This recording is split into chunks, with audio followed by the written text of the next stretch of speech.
महागणाधिपतये नमः। श्री विष्णुरूपाय नमः शिवाय। शिवाय गुरवे नमः। ओम नमः चंडिकाय। नारायणं नमस्कृत्य नरं चैव नरोत्तमं देवीं सरस्वतीं व्यासं ततो जयमुदीरयेत्। श्रीकृष्ण शरणं मम। श्रीकृष्ण शरणं। श्रीकृष्ण शरणं। महादेव महादेव महादेव। శ్రీమదాంధ్ర మహాభారత ప్రవచన మహాయజ్ఞంతర్భాగముగా 615వ రోజు ప్రవచనం శ్రీమదాంధ్ర మహాభారతంలోని 14వ పర్వము శాంతి సప్తకములోని తృతీయ పర్వమైనటువంటి అశ్వమేధ పర్వములో ప్రథమ అశ్వాసము పేజీ నంబర్ 40 91 సీసపతి. ఈయన ముందర అగ్నిదేవుని ప్రార్థన. అగ్నిదేవుడు వెళ్ళి నాయన నీకు బృహస్పతి అయితే అమరత్వాన్ని ఇస్తాడు, లేదా ఇంద్రుడు నీకు తులకాలు ఇస్తాడు అంటే అమర్త కూడా అప్పుడు మాట్లాడి ఏం మాట్లాడుతున్నావు, నువ్వు ఇంకా తిరిగి రావద్దు, ఇంకా మాట్లాడకుండా వెళ్ళిపో, లేదా నేను నా దారుణమైన తీక్ష్ణమైన దృష్టితో దహించేస్తాను, కాల్చేస్తాను. ఆ దెబ్బతో భయపడిపోయారు. అగ్నిదేవుడు ఇంద్రుడికి వెళ్ళి చెప్పు. సరే ఇంద్రుడు నువ్వు మళ్ళీ వెళ్ళి చెప్పు, నేను వెళ్ళను స్వామి. నువ్వు ఏంటి అంత భయపడతావు, నువ్వే అందరినీ తగలబెట్టేస్తావు కదా అంటే నీకు బ్రహ్మబలం తెలియదా అంటే మంత్రబలం తెలియదా, నువ్వు వృత్రాసుడి చేతులు చావు తప్పి కన్నులొట్టాయి, చివరికి నువ్వు ఆయన్ని సంహరించగలిగి, అదే మంత్రబలం కాదు. ఇప్పుడు నీకు ఇంకో విషయం, చ్యవనుడు భార్గవత్ చ్యవనుడు, నువ్వు అశ్వనీ దేవత సోమరసం ఇవ్వకపోతే ఆయన వాళ్ళకి ఇప్పిస్తే నిన్ను నీ దేవతల్ని వాళ్ళ సమూహాల్ని ఆయన మంత్రబలంతో ఓడించలేదు, నీ వజ్రాయుధాన్ని ఆయన ధిక్కరించలేదు, మొత్తం ప్రపంచంలో నీటినంతా ఆయన తాగేలేదు. మంత్రబలం తెలియదా అంటే తెలిసి కూడా ఈయన మళ్ళీ అయితే నేను మరుత్తుని చేయలేనా, ఆయన కాసించేయ అంటే నేను ఆయన ఏడిపించలేనా అనుకున్నాడు. నేను ఆయన ఎందుకు ఏడిపించలేను అని అనుకుని ఈయన చెప్పరా. అప్పుడు ఏం చేశా అంటే ఈయన ఎలాగో అగ్నిదేవుడు మళ్ళీ వెళ్ళన్నాడు కదా, అందుకని గంధర్వరాజు అయినటువంటి ధృతరాష్ట్రుడు అనేటువంటి వాడిని పంపించాడు. ఆయన వెళ్ళి చెప్పు. అయితే నువ్వు ఎలా చెప్తావు, అక్కడ సంవర్తకుడు వింటూ ఉండంగా చెప్పు. సంవర్తకుడు వింటూ ఉండంగా ఈ మాట చెప్పు. ఏమిటంటే ఆయన బృహస్పతిని ఉపదర్శనంగా పెట్టుకోవాలి, లేదా నా వజ్రాయుధం నేను పంపిస్తాను, పంపించి ఆయన్ని నేను యమలోకానికి పంపిస్తాను, యముడి దగ్గరికి పంపిస్తాను అని చెప్పు అని చెప్పాడు. సరే, అక్కడ వరకు కథ జరిగింది. ఆ తర్వాత ఏం జరుగుతుందో మనం విందాం. ఇప్పుడు అసలు ఇంద్రుడే ఫస్ట్ వద్దన్నాడు, ఆ తర్వాత ఇప్పుడు చూడండి ఆయన పెట్టుకోమని బతిమాలు. అది కాబట్టి అనవసరమైన ఈగోలకు పోకూడదు. అహంకార త్యాగమే మొట్టమొదటి మెట్టు ఆధ్యాత్మిక పురోగతి. నువ్వు అహంకార త్యాగం చెయ్యనంత వరకు నువ్వు ఏ పని చేసినా వృథా. ఇది బాగా గుర్తుపెట్టుకో. కనీసం దానికోసం ప్రయత్నం అన్నా చేయాలి, కనీసం దానికోసం ప్రయత్నం. నువ్వు ప్రయత్నం అంటూ ప్రారంభిస్తే జీవితంలో ఇప్పుడు ప్రారంభించాలనుకో, కనీసం అవసాన దశలో అయినా అది అలవాటు పడు. అప్పుడు అది వచ్చే జన్మలో మీకు మధ్య వయసుకి అలవాటు పడవచ్చు, ఆపై జన్మలో చిన్నప్పటి నుంచి అలవాటు పడవచ్చు. కాబట్టి నీకు ప్రోగ్రెస్ అంటూ ఉంటుంది. నువ్వు ఇప్పుడు వేస్తే బీజం, నువ్వు ఇప్పుడు బీజం వేస్తే నెల రోజులకో సంవత్సరానికో చెట్టు రావచ్చు, పండు పండవచ్చు. అసలు నువ్వు బీజమే వేయకపోతే చెట్టు రాదు కదా. సీసపద్యం అనిన మరుత్తుడై అమరగురుండ అన్న మరుత్తుడై అమరగురుడ ఆ యాగంబు నడపుటకు ఆత్మరోసి ధృతరాష్ట్రుడు వెళ్ళి చెప్పాడప్పటికి ఏమయ్యా, నా యాగము నడుపుటకు ఆత్మ రోసి అంటే ఇష్టం లేక రాకున్నా సంవర్ధు ప్రార్థించి ఆయన ఆత్మలో నువ్వు కేవలం మనిషివి, నేను నీ దగ్గరికి ఎలా వస్తాను అని అంటే కదా నేను సంవర్ధుని ప్రార్థించి తెచ్చుకున్నాను. ఇప్పుడు మీరు ఈయన్ని వదిలేసి ఆయన చేయమంటారు, ఇది మిత్రద్రోహం కాదు. నేను ఈ యజ్ఞయాగం చేసేందుకు ధర్మం కోసం కదా. ఇప్పుడు ధర్మానికి భంగం వాటిల్లట్లా ఇంకా అట్లు చేయక ఎట్లు వచ్చు. నేను సమర్థకుడితోనే యాగం పూర్తి చేయించుకోవాలి. కానీ అలా కాకుండా నేను ఇంకో విధంగా ఎలా చేయగలను అనగా మిత్రద్రోహం అధిక పాపము కాదే. ఓ ధృతరాష్ట్ర గంధర్వపతి, మిత్రద్రోహం అధిక పాపము. మిత్రద్రోహం అంటే నేను సమర్థకుడిని తీసుకొచ్చి ఇప్పుడు అంతా సిద్ధం చేసుకుంది. ఇక యాగం ప్రారంభమవుతున్న సమయంలో అయ్యా బృహస్పతి గారు, మీ అన్నయ్య గారు పైగా అమరగురుడు వస్తాడట, మీరు కొంచెం సెలవు తీసుకోండి, మీకు కావాల్సిన దక్షిణ ఇచ్చేస్తాను. ఆయన దక్షిణ కోసం వచ్చాడు సమర్థకుడు, ఆయన దక్షిణ కోసం రాలేదుగా. కాబట్టి మిత్రద్రోహం అధిక పాపము కాదు, అది పాపం కాదు. ఎలా చేయగలదు స్వామి అది? ఇది నీ వెరుంగుద ఇంద్రుడు ఎరుగు, ఇది నీ వెరుంగుద ఆ ఇంద్రుడు ఎరుగు. ఈ విషయం నీకు తెలుసు ధృతరాష్ట్ర, ఆ ఇంద్రుడు కూడా తెలుసు. సిద్ధ సాధ్యాది ప్రసిద్ధులు నెరుగుదు. సిద్ధ సాధ్యాది ప్రసిద్ధులు ఇందుకు కాదు, మీ దేవతాగణాలందరికీ తెలుసు. సిద్ధులు సాధ్యులు మిగతా వాళ్ళందరికీ తెలుసు ఇది పాపం అని. పాపం అని తెలిసి నా చేత ఎందుకు పాపం చేయిస్తున్నారు మీరు? ఎరుగుదురు ఈ మాట గురునకు నీయకోల. గురునకు ఇయ్యకోల అంటే ఈ మాటకు గురువు గారికి చెప్పండి, నేను ఇవ్వలేను, నేను ఉపదర్శనాన్ని ఇప్పుడు మార్చలేను. అనుడు గంధర్వుడు ఎవరి నాయన అదిగో ఈయన ఒక్క పద్యంలో తెలుసాడు, నువ్వు కాదన్నావు, అదిగో గంధర్వుడు, అదిగో చూడు. అందరూ వజ్రాయుధం శబ్దం చేసుకుంటూ వస్తుంది, భయంకరమైన శబ్దం. అది ఆ శబ్దం నీకు వినిపిస్తుందా? నువ్వు తట్టుకోగలవా దాన్ని అన్నాడు.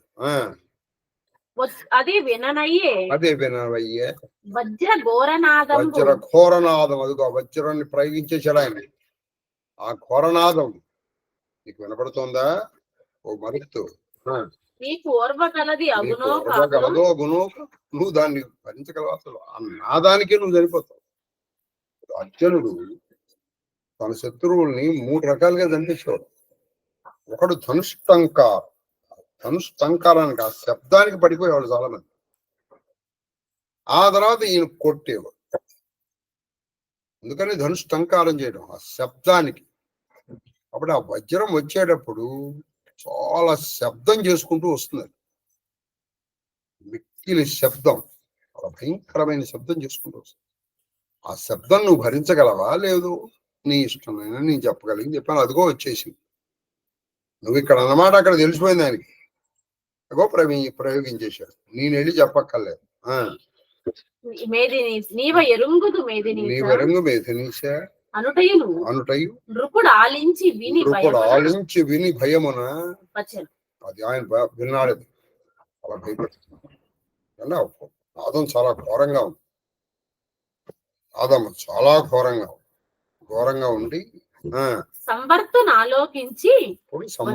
ఆలోకించి ఆ సంవర్తుని చూశాడు. అయ్యా నువ్వు నన్ను ఈ ఆపద నుంచి బయటపడాయి, కందపద్యం. కందపద్యం. కులుసము వచ్చుచున్నది, కొలుసము వచ్చుచున్నది, అదిగో వజ్రాయుధం. కులుసం అంటే వజ్రాయుధం. వచ్చుచున్నది. అలుకొందడు నా మనంబున అనగచరిత, అలుకొందడు నా మనమున అనగచరిత. అలుకొందడు, నా మనస్సు చాలా కలవరపడిపోయింది, నా మనసు వ్యాకులత, నా మనసు వ్యగ్రతకు లోనైంది. అనఘ చరిత్ర, పాపము లేని చరిత్ర గల కోసం యాగం మాట దేవుడు ఎరుగు. ఇప్పుడు అసలు ప్రాణం పేదకు తెచ్చుకొచ్చింది. సభ్యులు సంత్రాసమునొందిరి, సభ్యులు సంత్రాసమునందరూ. ఇదిగో ఈ సభాసదులు, ఈ యజ్ఞం చూడటానికి వచ్చిన వాళ్ళందరూ కూడా సంత్రాసం, బాగా అలిసిపోయారు. నాదానికి చెల్లా చెదరైపోవటానికి ఎవడు ఎటు పారిపోవాలో కూడా తెలియట్లే. ఇక్కడ వజ్ర ఆయుధం అది ఇంద్రుడి పై ఎటు పారిపోతే మాత్రం అది ఆపుతుంది. అసలు పారిపోయే ప్రసక్తి ఉంటుందా? ఉన్నది కదా.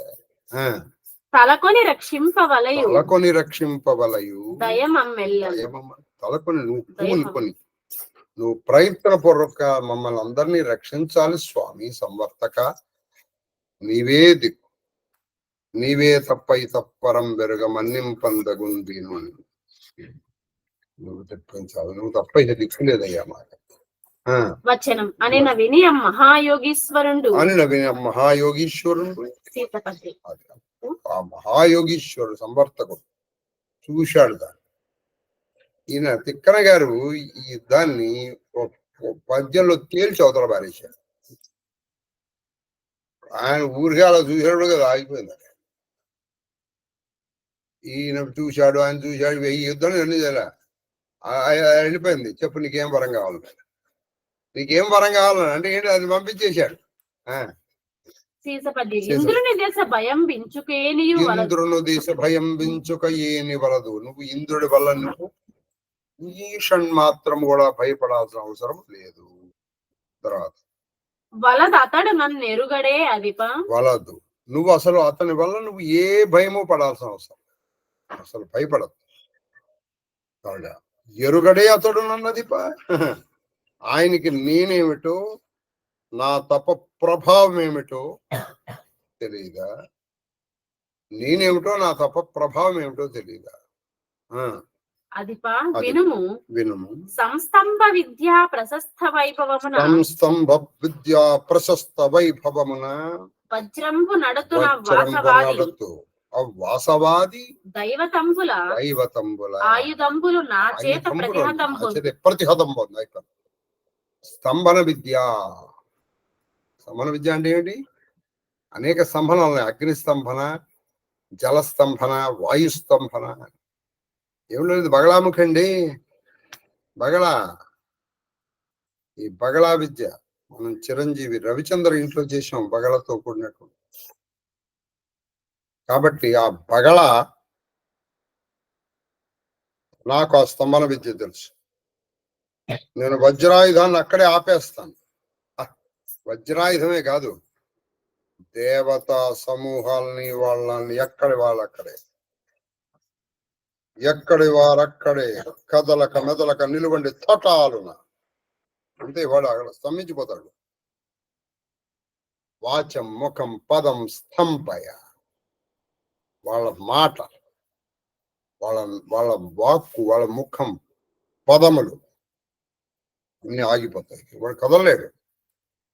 స్తంభన విద్య, ఆ స్తంభన విద్యను ప్రయోగించిన నేను ఆ వజ్రాయుధాన్ని, వజ్రాయుధం ఏంటయ్యా, మొత్తం దేవతలు, ఆ దేవతల్లో ఉన్న శక్తులు అన్నింటినీ ఆపేస్తాను. నీ జోలికి ఏవి రావు, నువ్వు హాయిగా జాగం చేసుకో. దుష్పవన చండ వృష్టి, దుష్పవన చండ వృష్టి, ప్రముఖ మహావికృతుల బాధింతు ననుడు. నేనేం చేస్తాను? దుష్పవన అంటే భయంకరమైనటువంటి సుడిగాలి. దుష్పవన చండ వికృతి, దండ వికృతి, దుష్పవన చండ వృష్టి, భయంకరమైనటువంటి వాన, సుడిగాలితో కలిగినటువంటి వాన. ప్రముఖ మహావికృతుల బాధ, నేను వాళ్ళతో బాధించేస్తాను. ఏంటి? భయంకరమైన సుడిగాలి కల్పిస్తా. ఆ గాలికి వాళ్ళందరూ కొట్టుకుపోతారు. భయంకరమైన వాన కురిపిస్తాను. ఆ వానలో వాళ్ళందరూ తడిసి ప్రవాహాల్లో కొట్టుకుపోతారు. ఇది విచిత్రం ఏంటంటే ఆయన కల్పించిన వాన వాళ్ళకి మాత్రమే వస్తుంది, వీళ్ళకి రాదు. కాబట్టి మరి వాన వస్తే వీళ్ళు కొట్టుకుపోతారంటే వీళ్ళు కొట్టుకుపోరు, వీళ్ళు అలాగే ఉంటారు. అలా నేను వాళ్ళని బాధిస్తాను. ఎవరిని? ఇంద్రుడిని. అసలు ఇంద్రుడు నిజానికి పర్జనుడికి అధిపడు. వానకి అది లేదు ఆయన కదా. ఆయన కూడా భయపడేట్టు నేను వాన కురిపిస్తాను, గాలికి వీయిస్తా, ఏం కంగారు పడతా. అంటే ఇవన్నీ చేయిస్తానంటే చేసేస్తున్నాడు ఆయన. అక్కడ ఈయనకి చేయిస్తున్నాడు అంటున్నాడు, ఆయన చేసేస్తున్నాడు. వాళ్ళని స్తంభింపజేశాడు, భయంకరమైన గాలి కల్పించాడు, కొట్టుకుపోతున్నారు. భయంకరమైన వాన కురిపించాడు, ఆ వాన ఆ ప్రవాహంలో అందరూ కొట్టుకుపోతున్నారు. ఇలా వాళ్ళందరూ బాధపడేస్తాను. వాళ్ళు శరణ అనేసారు. ఈయన చేత చేస్తాను అంటున్నాడు, అక్కడ చేసేస్తున్నాడు. బాధింతుననుడు మ్రోయుచునిదే అరుగుదెంచే విదురం ఎవ్విధమున భీతి తొలగును. బ్రోయుచు గంటలు టక గంటలు మోగుతూ పెద్ద భీషణం చేస్తూ ఆ వజ్రాయుధం వస్తుంది. భీతి తొరంగుదును. నాకు ఈ వజ్రాయుధం నుంచి ఎలా పోతున్నాయో భయం అంటే ఏం భయపడమక. అతడు నల్ల నగుచు దాని సరకు కొనకు. ఏమీ నువ్వు ఏమీ భయపడదు. అసలు నువ్వు ఆ వజ్రాయుధాన్ని పట్టించుకోకయ్యా. తగు వరం అడుగు అంటే ఏంటి? నువ్వు అడగదంటే దాన్ని పంపించేశాడు. కోరుకో, నువ్వేమన్నా వరం కోరుకో. ఇక్కడ ఆ మరుత్తు యొక్క గొప్పతనం. వజ్రాయుధాన్ని పంపించేశాడు, మొత్తం దేవతలందరినీ పంపించేశాడు, అందరినీ పంపించేశాడు. అది పంపించేసి ఇప్పుడు ఈయన చెప్తాను, వరం కోరుకో. నీ నిశ్చలతకి నేను మెచ్చుకున్నాను, నువ్వు వరం కోరుకో అంటే వరం కోరు. నా తపము పేరు నిత్తు ధర్మరత్నం, నా తపో బలంతో నీకు వరాన్ని ఇస్తాను. రాజా కోరుకో, ఏం వరం కావాలి? మరుత్తుడు ఇట్లా అతనితో. అప్పుడు మరుత్తుడు ఆ సంవర్తకుడితో ఇలా అంటాడు, భయమెల్ల బాసి నేను వరమర్తి వేడగా నా భయమంతా పోయింది, నేను నిన్ను వరం కోరుకుంటున్నా. ఏం వరం తెలుసా? చూడండి, ఏం మంచి వరం. అలా ఉండాలండి. చూడండి కథ మీరు అందరూ అంతరార్థాన్ని పట్టుకుంటే కొంతవరకైనా మన జీవితాలు బాగుపడే అవకాశాలు ఉంటాయి మిత్రులారా. మనీష విరోధము తక్కి అధ్వరంబున కిట వచ్చి దైవత విపుండు నిజోచిత హవ్య భాగము కొనియడునట్లు ముని కుంజర అంటే మునుల్లో కుంజర, మునుల్లో ఏనుగు లాంటి వాడ. శ్రేష్టమైన దాన్ని ఏనుగుతోనూ వృషభముతోనూ సింహముతోనూ శార్దూలముతోనూ పోల్చటం ఈ కవితా లక్షణం. ముని కుంజర అంటే మునుల్లో కుంజర అంటే ఏనుగు లాంటి వాడ. చిత్తమునను నీ మనసులో తలుచుకోచాలు అంటే సంకల్పించుకో, అయిపోతాను.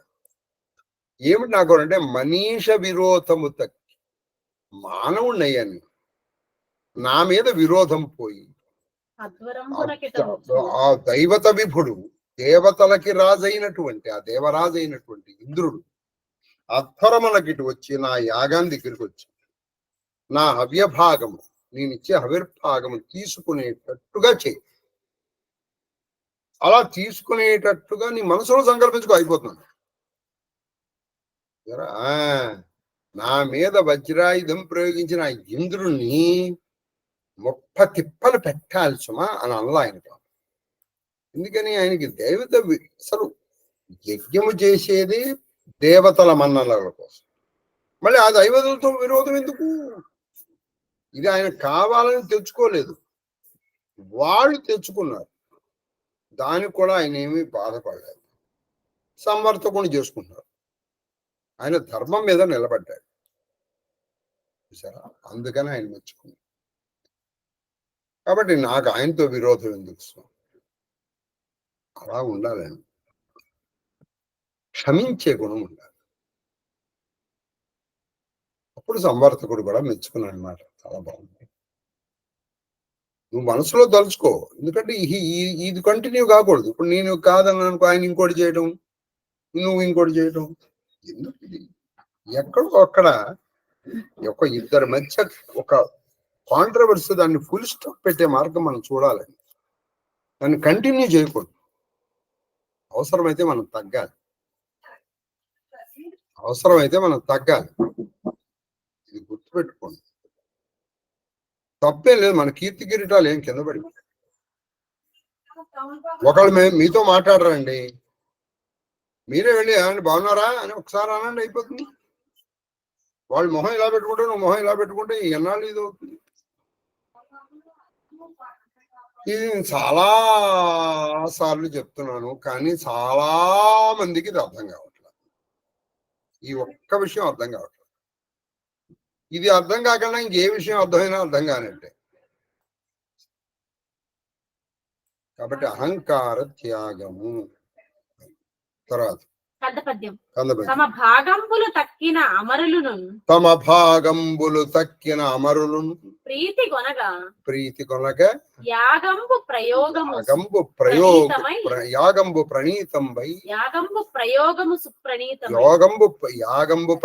సుప్రణీతంబై లోకమనోజ్ఞము కాగవలయు కారుణ్యనిధి. ఇది నవ.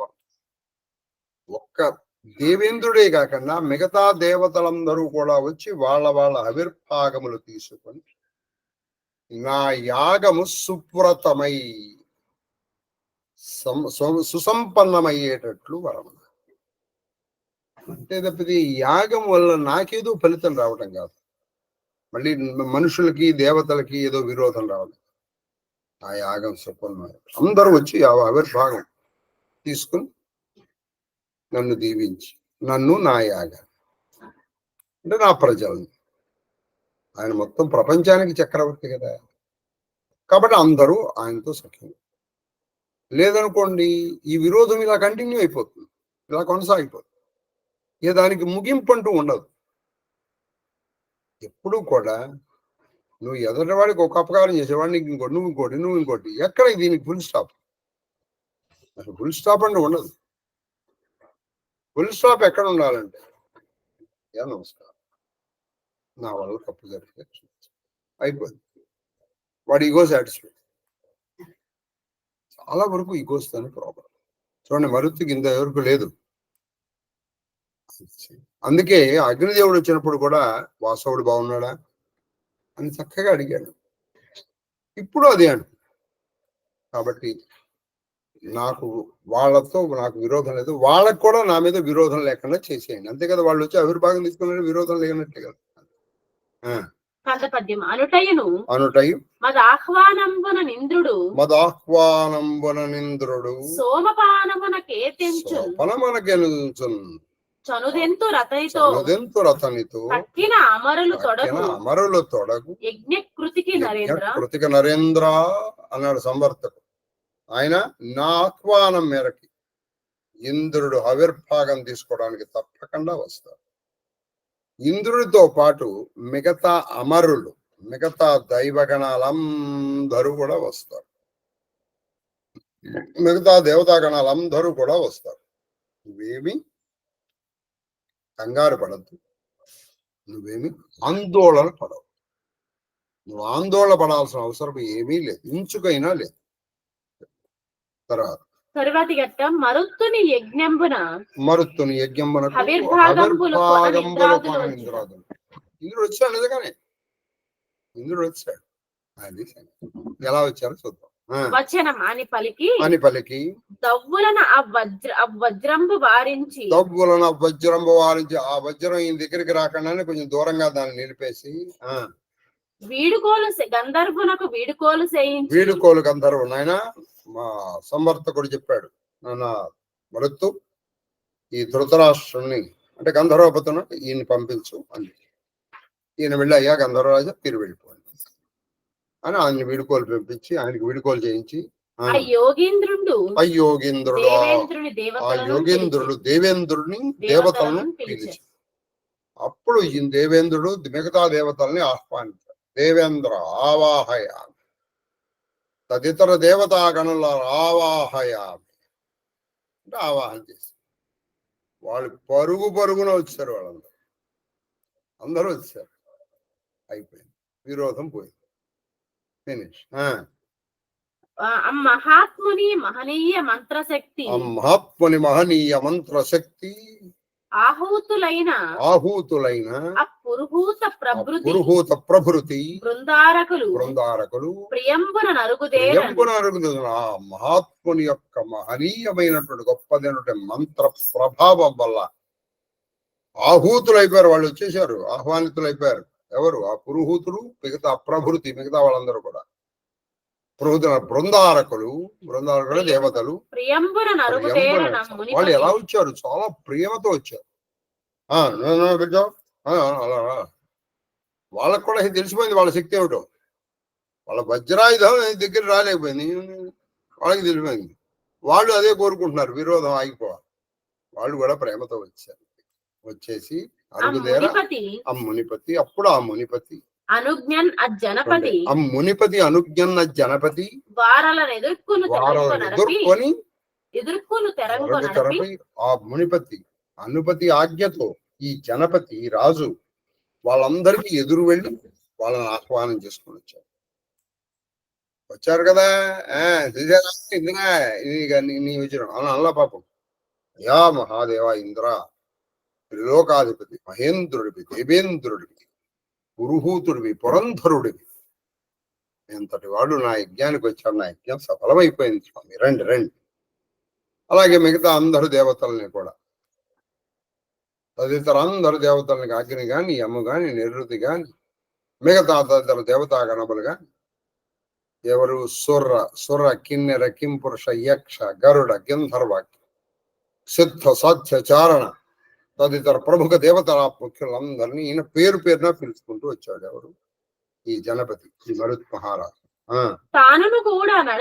తానును కూడా నడిచి వారికి అర్ఘ్యపాద్యాది పూజనంబులు విధి విహిత ప్రకారం సంవర్తకుడు కూడా వెళ్ళాడు ఆయనతో పాటు. అందరికీ చక్కగా అర్ఘ్యము, పాద్యము, అన్ని పూజలు విధి విహీనంగా చక్కగా, అంటే ప్రోటోకాల్ పాటించాడు. ప్రోటోకాల్ కూడా పాటించి చక్కగా చేయించాడు.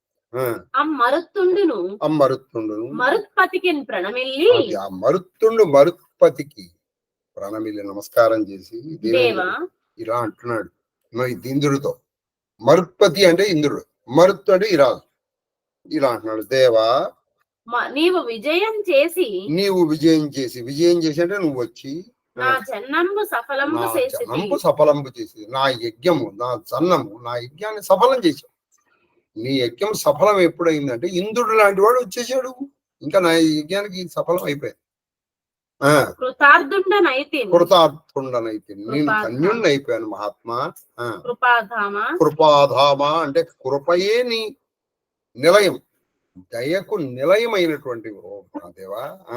నా మీది అలుకమని నా మీద కోపం పోగొట్టుకోవయ్యా. నన్ను చల్లని చూట్కిని చూడు, నీ చల్లని చూపులు నా మీద. నా వల్ల ఏదైనా పొరపాట్లు జరుగుతుంది. నీ మనిషి. To err is human and to divine is God అంటారు కదా. తప్పు చేయడం మానవ సహజం, క్షమించడం దైవ సహజం. కాబట్టి నేను తప్పు చేసే ఉంటాను, చేసి ఉంటే కాదు చేసే ఉంటాను. ఏమీ చెయ్యకపోయినా ఇది వినయ లక్షణం. అని ఎదురు తిరగడం పాముల లక్షణం. మనిషి ఒదిగి ఉండాలి. కాబట్టి నన్ను క్షమించాను, నా మీద నన్ను క్షమించాను అని ప్రార్థించి సంవర్తకుని చూపి తాపసపతి బృహస్పతి స్వరూపంబుగా ఈయన తాపసపతి పరమర్తకుడయ్యా. ఈయన ఎవరో కాదు, అపర బృహస్పతి. ఎందుకని? వీళ్ళిద్దరూ ఒకే తల్లిదండ్రుల పిల్లలు. కాబట్టి ఇద్దరు అన్నదమ్ముల మధ్య భేదం ఏముంటుందండి? నువ్వు బృహస్పతిని పెట్టుకోమన్నావు, నేను ఆయన తమ్ముడిని పెట్టుకున్నాను. ఈయన కూడా బృహస్పతియే, అపర బృహస్పతి. స్వరూపంబ కావున క్రతుయాజకుండుగా క్రతు యాజకుండుగా ప్రతిగ్రహించి ప్రతిగ్రహించితిని. ఈయన కూడా బృహస్పతి అపర రూపమే కాబట్టి, స్వరూపమే కాబట్టి ఈయన్ని క్రతు యాజకుండుగా నేను ప్రతిగ్రహించాను, తీసుకున్నాను అని అని విన్నవించుటయు. విన్నవించడు. కాబట్టి నువ్వు చెప్పిన బృహస్పతిని తీసుకోలేదని మీరు ఖండించారు. ఈయన కూడా ఆయన అపర స్వరూపమే, ఆ తల్లి తండ్రుల బెండలే అని అనిమిషనాథుండు అని అనిమిషనాథుడు నీ వలన ప్రీతిని పొందితి. నీ వలన ప్రీతిని పొందితి. ఈ తండై అమరగురు ననుజుండు ఈ తండ్రి ఈ అమరగురుజుడు నీ వల్ల నాకు చాలా ప్రేమ. ఈ అమరగురు యొక్క అనుజుడు ఈయన, ఆయనకు బృహస్పతి తమ్ముడు. అతని అట్లగుటకు సందేహమేమి? అతని అట్లా గుటకు సందేహం. అప్పుడు ఆయన నిజమేనైనా నువ్వు చెప్పింది. ఈయన కూడా బృహస్పతి అంతటి వాడే, అందులో సందేహం ఏముంది? అనుచు వికచవదనుండై అప్పుడు ఇంద్రుడి మొహం కూడా చాలా విప్పాలి. ఇక కోపం పోయింది. ఇంద్రుడి మొహంలో కూడా వికసించినటువంటి ముఖం కలిగిన ఇంద్రుడు వికచవదనుండై కనుంగొనిన ఆ మునివరుండ ఆ దివిజవరునకిట్లని. అప్పుడు ఆ సంవర్తకుణ్ణి, నిజమేనాయన మరుత్పత్తి మరుత్తు, నువ్వు చెప్పింది కరెక్ట్. ఎందుకంటే ఈయన కూడా బృహస్పతి అంతటి వాడే, అందులో సందేహం ఏముందయ్యా అన్నాడు. అప్పుడు సంవర్తకుడు ఆయనతో మాట్లాడుతున్నారు. ఎవరితో? ఇంద్రుడితో. ఏమనంటున్నారంటే ఆట వెలది అఖిల లోక భర్తవ అమరేంద్ర, నువ్వు అమరులకు ఇంద్రుడివి కాకదు, అన్ని లోకములకు అంటే 3 లోకములకు నువ్వు భర్తవి, రాజు. నువ్వు ఒక లోకానికి కాదు, 3 లోకములకు నువ్వు రాజువి, త్రిలోకాధిపతి. నీ విట్టుల ఆదరమున వచ్చుట అరయ. బాగా ఆలోచించి చూస్తే నువ్వు ఎంతో ప్రేమగా 3 లోకములకు భర్తవై అమరేంద్రుడవైన నీవు, నేను ఉపదర్శనుడుగా, నేను యాజకత్వం వహించే ఈ యాగానికి నువ్వు రావడం బాగా ఆలోచించి చూస్తే ఇంద్రా, నా తపంబు ఫలము కాదే, నా తపస్సు ఫలమయ్యా. ఈయన కూడా వినయాన్ని ప్రకటించాడు. నా తపో ఫలం ఏంటంటే నీ అంతటి వాడు అమరేంద్రుడివి, అఖిల లోక భర్తవు, నీ అంతటి వాడు రావటం చాలా ఆనందంగా ఉంది. పావనమూర్తి ఈ రాజు క్రతువు పుణ్యరాశి. పావనమూర్తి అయినటువంటి ఈ రాజు క్రతువు పుణ్యరాశి అంటే పుణ్యముల ప్రోగైపోయింది. నీ రాక వల్ల ఇది నా తపో ఫలము. అలాగే ఈ రాజు యొక్క క్రతువు కూడా సుసంపన్నమైపోయింది అని చెప్పారు. చెంపకమాల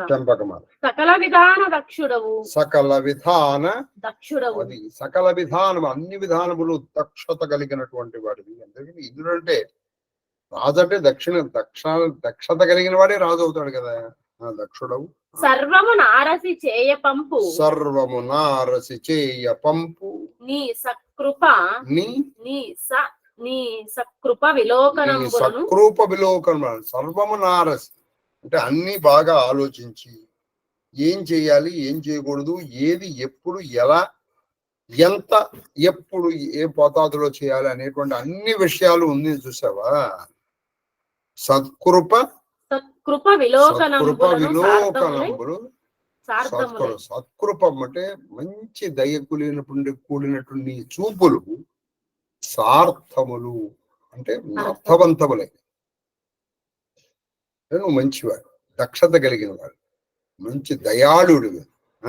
క్రతు మంత్ర తంత్రముల్ ఇది అంటే అసలు ఈ క్రతువు యొక్క మంత్రము తంత్రములు కూడా నీ చూపులతో సార్థకం పొందాయి అన్నారు. ఇక్కడే మీకు ఒక చిన్న వేద రహస్యం చెప్తాను. వేదముల్లో ఇంద్రుడు అంటే ఏమని చెప్పారంటే చక్కగా విశేషణలు కూడా చెప్పారండి. జాగ్రత్తగా వినాలి మీరు ఈ విషయం. చాలా మంది ఇది పురాణ కథల్లోకి వచ్చేటప్పటికి దాన్ని విచిత్రంగా చేశారు. అహల్య కోసం ఇంద్రుడు వెళ్ళాడని, అప్పుడు ఆయన్ని సహస్రాక్షుడుగా ఏదో చేశారని ఏదో పాటలు. నిజానికి సహస్రాక్షుడు అంటే అర్థం అది కాదు. ఆవిడ పేరే అహల్య. అది తెలుస్తుంది ఆ మాట. ఆవిడ పేరు అహల్య. అది మీరు విడగొట్టి చదివారనుకోండి, అప్పుడు మీకు అర్థం తెలిసిపోతుంది. నిజంగా ఇంద్రుడు వెళ్ళాడా లేదా లేకపోతే, లేకపోతే ఇంద్రుడు మీకు చివరికి అది సినిమాల్లో కూడా స్వామి నదికి పోదుమా, నదికి పోలేదా అని చివరికి అది హాస్యాస్పదమైనటువంటి ఇదైపోయింది.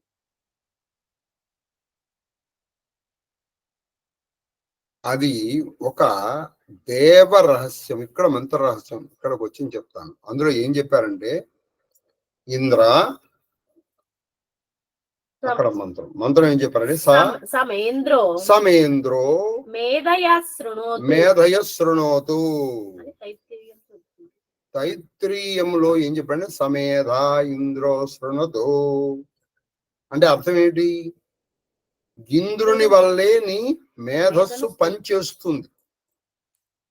ఇంద్రో మే బలే శ్రుత బలకం హృదయే హృదయం మయి అమృతే అమృతం బ్రహ్మణి. ఇప్పుడు మనం మంత్రాలు చదువుతున్నాం. మంత్రాలు చదివేటప్పుడు, క్రతువు చదివేటప్పుడు ఏది తర్వాత ఏది చేయాలనేటువంటి స్ఫురణ నీకు కల్పించే శక్తి, దేవతా శక్తి ఏదైతుందో అది ఇంద్రుడు.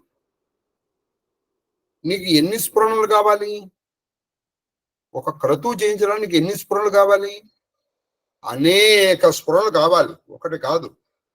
దీపారాధన ఎప్పుడు చేయించాలి, దీపారాధన తర్వాత ఏం చేయించాలి, అన్ని ఆ మంత్రాలు స్ఫురణ ఉండాలి. మంత్రము తంత్రము రెండు కోఆర్డినేషన్ లో స్ఫురణ ఉంటే గానీ నీకు అక్కడ క్రతువు ముందరకెళ్ళదు. ఒక యజ్ఞం చేయించాలండి, యజ్ఞం చేయించేటప్పుడు నువ్వు ఏం చేయాలి? తంత్రం నడపాలి. అంటే నువ్వు ఈ దర్భ ఇటు పెట్టు, హ్రస్వం దీర్ఘం సమిధులు ఎక్కడ పెట్టాలి, తర్వాత నెక్స్ట్ మన ఈ పరిశేషణకి అది తేన మనుష్య అనుమతి అని మనుష్య సరస్వతి మనుష్య దేవ సవిత ప్రసవ అగ్ని అలంకరణ. ఇక్కడ ఇక్కడ తంత్రము మంత్రము నడిపే స్ఫురణ నీకు కలగాలి. ఇది ఎటువంటి అనేక రకాలుగా ఉంటుంది. అందుకని ఆయన సహస్రాక్షుడు అన్నారు. ఆయన ఇది వేదం చెప్పి. అంతే తప్పితే అహల్య కోసం ఈయన వెళ్ళినప్పుడు గౌతముడు చేసని చెప్పింది కాదు. అందుకే మీకు గౌతముడు అహల్య పేర్లు తెలుసుకుంటే మీకు అర్థం. ఒరే అసలు ఆవిడ అహల్యరా, మీకు అంతకంటే ఇప్పుడు నేను సభలో ఏం చెప్పండి ఈ పేరు గురించి వివరాలు. మాకు ఇంకా అర్థం కాలేదండి, మాకు రాజకీయాలు అర్థం అవుతాయి కానీ ఇవి అర్థం కాలేదని మీరు అంటే ప్రత్యేకంగా కలవండి, నేను సిగ్గు లేకుండా నేను చెప్పేస్తాను. ఎందుకంటే ఇది తెలిసిన వాడు చెప్పకపోతే ఇక అది కంటిన్యూ అయిపోతుంది. రేపు వాడు సరిగా బొట్టు కూడా పెట్టుకోవడం చేత కానీ ప్రతివాడు కూడా నదికి పోదుమా అంటుంటాడు. అది వేద రహస్యము. సహస్రాక్షుడు అంటే అక్కడ ఇది కాదు. ఈ వేద మంత్రాన్ని వాళ్ళు పురాణ కథల్లో ఇలా చెప్పారు మనకి. ఎందుకంటే ఇట్లా చెప్పారనుకోండి మనకి చక్కగా అర్థం అవుతుంది. ఎందుకంటే మన మన మన బుద్ధి ఇటువంటిది. అక్కడ ఒక ఆడ మగ కలిసి అనుకోండి, వాడు ఎవడైనా సరే, వాడి వయసు ఏదైనా సరే, వాడు ఇంకోటి ఏదైనా సరే, వెంటనే మనం వేసేస్తాం గొళ్ళెం. మీరు చూసారో లేదో నాకు తెలియదు కానీ ఒక చిన్న సినిమా కథ చెప్తాను. లాస్ట్ లో మీకు కావాలంటే ఆ సినిమా పేరు కూడా చెప్తాను. మీకు తెలియదు, నన్ను అడగండి చెప్తాను. అరే ఇవాళ మన రాంబాబు జానకమ్మ గారు గుడి దగ్గర మాట్లాడుకున్నారు చూసావా అని చెప్పేసి వాడు వెళ్ళిపోతాడు. ఈ లోపల వాళ్ళ పిల్లాడు ఏడుస్తాడు. వాడు ఇంకా ఏది చెప్పబోతాడు. మీరు పక్క వాళ్ళుకోండి, ఇవాళ మన రాంబాబు జానకమ్మ ఆ గుడి దగ్గర ఒకళ్ళ మీద ఒకళ్ళు వేసి కూర్చున్నారా. వీడు పక్క వాడి దగ్గరకు వచ్చేసి, రే ఇవాళ రాంబాబు జానకమ్మ చేతిలో చేసుకుని గుడి చుట్టూ తిరిగారట్రా ఇంకోటి చెప్తాడు. ఇంకోటి దగ్గర వచ్చేటి, ఇవాళ రాంబాబు జానకమ్మ గుడికి వెళ్ళి అటు నుంచి పార్క్ వెళ్ళారట్రా అని. ఇలా వీడు చివరికి వచ్చేసేటప్పటికి ఎక్కడ వరకు వస్తుంది, అసలు ఎవడైతే చెప్పాడో వాడి దగ్గరకు వస్తుంది న్యూస్. ఆఫీసులో అసలు దగ్గరకు వచ్చి, ఇంకో విషయం తెలుసా, రోజు రాంబాబు జానకమ్మ ఇల్లు ఇల్లు వాకిలి ఆఫీసు వదిలేసి తిరుగుతున్నారట్రా అంటాడు. వాడు ఇలా చూసి, ఇది నీకు ఎవరు చెప్పారంటే వాడు చూసింది నేనురా, వాళ్ళది ఏం లేదురా. ఇవాళ గుడికి వెళ్ళినప్పుడు ఒక కాకతాళీయంగా కలుసుకున్నారా, ఎలా పుట్టించేశారా నాయన మీరు అంటాడు వాడు. అది సంగతి. మనం అక్కడ ఒకటి జరుగుతుంది, వీడు ఒకటి చెప్తాడు, వీడు ఇంకోటికి చెప్పేటప్పుడు మరి వాడి కవిత కల్పన చమత్కృతి కల్పించాలిగా. వీడు కొంత కల్పిస్తాడు, వీడు ఇంకోటి కల్పిస్తాడు, వీడు ఇంకోటి మీరు గుండె మీద చెయ్య వేసుకొని చెప్పండి, ఇంక్లూడింగ్ మనం ఎవడక్కల్లా, ఉన్నది ఉన్నట్టుగా మనం రిపోర్ట్ చేస్తామా? 100కి 99 మంది చెయ్యరు. Secret work. ఆ ఉన్నదాన్ని మనం ఏం చేస్తాం, మన అభిప్రాయాన్ని కలుపుతాం. అక్కడ ఇద్దరు కొట్టుకున్నారు, వాడు వీడు ఇటు కొట్టాడు, వాడు ఇటు కొట్టాడు అని చెప్తారు. నీకు ఒకటి మీద అభిప్రాయం, సార్ వీడు వెళ్ళాడు, వాడు ఇలా పాట్మని కొట్టాడండి. అప్పుడు వీడు కూడా పాపం ఏం చేస్తాడు, ఇలా అన్నాడు. చూడండి ఆ మాటలో ఎంత వచ్చేస్తావు. అక్కడ నిజంగా ఇద్దరు కొట్టుకున్నారు, వీడి ఊరికే ఇలా అన్నాడు, వాడేమో పాట్మని కొట్టాడు. ఇప్పుడు ఇలా జరుగుతుంది. ఇప్పుడు న్యూస్ ఛానల్స్ కూడా అంతే. మీరు కొన్ని న్యూస్ ఛానల్స్ ఉండి ఒకటే న్యూస్ని వాడి పక్షాన ఉన్నటువంటి వాళ్ళకి కానీ చేస్తారు. న్యూస్ ఒకటే కదా, అందుకని మీరు న్యూస్ని కూడా నమ్మడానికి వీల్లేదు. నిజమైన న్యూస్ ఏదంటే they should just report and we should decide. అది నిజమైన న్యూస్. అంతే తప్పితే వాళ్ళ అభిప్రాయాలు మనకు అనవసరం. అక్కడ జరిగింది ఏమిటో మనకి తెలిస్తే మన నిర్ణయం మనం తీసుకుంటాం. అది ఇప్పుడు ఇక్కడ చాలా టెక్నికల్ పాయింట్. అది వేదార్థం పోయి పురాణంలో అలా చెప్తే అర్థం కాదని పురాణం చెప్తే, మనకి పురాణం ఇలా ఎందుకు చెప్తుంది అంటే, ఇటువంటి కథలు అయితే మనకి బాగా ఇంట్రెస్ట్. ఇంద్రుడు వెళ్ళాడు, వాళ్ళ ఆయన అప్పుడే బయటికి వెళ్ళాడు, అది చెప్పాను అనుకోండి, మన చక్కగా అర్థం అవుతుందని వాళ్ళు చెప్తే మనం ఏం చేసామంటే దాన్ని అర్థం బదులు పేడార్థం తీసి నానా రభసా చేసేసాను. చూడండి, వేద మంత్రాన్ని పెట్టారండి అక్కడ. నా మంత్ర తంత్రములకు నువ్వు నీ సత్కృప, నీ కృప వల్ల మాత్రమే నా మంత్రము తంత్రము నడుస్తోంది. ఎందుకంటే ఇంద్రుడు దయ ఉంటే తప్ప ఈ మంత్రతంత్ర స్ఫురణ కలగదు. ఇంద్ర అనే దైవశక్తి. దైవశక్తి ఉంటేనే నువ్వు ఒక క్రతువు చేసేటప్పుడు, నువ్వు క్రతువు చేస్తున్నావు, క్రాత్యం చేస్తున్నావు, అప్పుడు ఇక్కడ మంత్రము తంత్రము సైమల్టేనియస్ గా నడవాలి. అంటే అక్కడ ఇంద్రుడి కృప ఉందన్నట్టే. ఇప్పుడు మనకి పురాణంలో ఇంద్రుడు చేస్తున్నాడంటే ఏం చేస్తాడైనా, అది పరీక్ష. ఇది పరీక్ష. పరీక్ష పెట్టగలనే ఎలా పాస్ అవుతారండి? ఇది ఇప్పుడు కూడా ఇది పరీక్ష. అందుకే సంవర్తుడు అంతటి వాడు ఇంద్రస్థుతి చేస్తున్నాడు. అందుకే కావ్యకంఠ వాసిష్ఠ గణపతి ముని చెప్పేవారు, ఇంద్రారాధన తగ్గేటప్పటికే భారతీయులకి బలం తగ్గిపోయింది. అందుకే ఆయన ఇంద్ర సప్తశతి అని కూడా రాశారు. ఇప్పుడు మామూలుగా మనకి దుర్గా సప్తశతి ఎలా ఉందో ఇంద్ర సప్తశతి అని కూడా రాశారు. మహానుభావం. ఉన్న అవకాశం ఉంటే చదవండి. అది మీరు చెప్తారా అని చెప్పకండి. భారతం ఆఖరు, మనం ఆఖరి ఘట్టంలోకి ప్రవేశించేశాం. అశ్వమేధ పర్వం ఇది ఆఖరి సంపుటం. ఈ తర్వాత 7:20కి వచ్చి మీరు అలారం పెట్టుకోవాల్సిన అవసరం మీకు లేదు.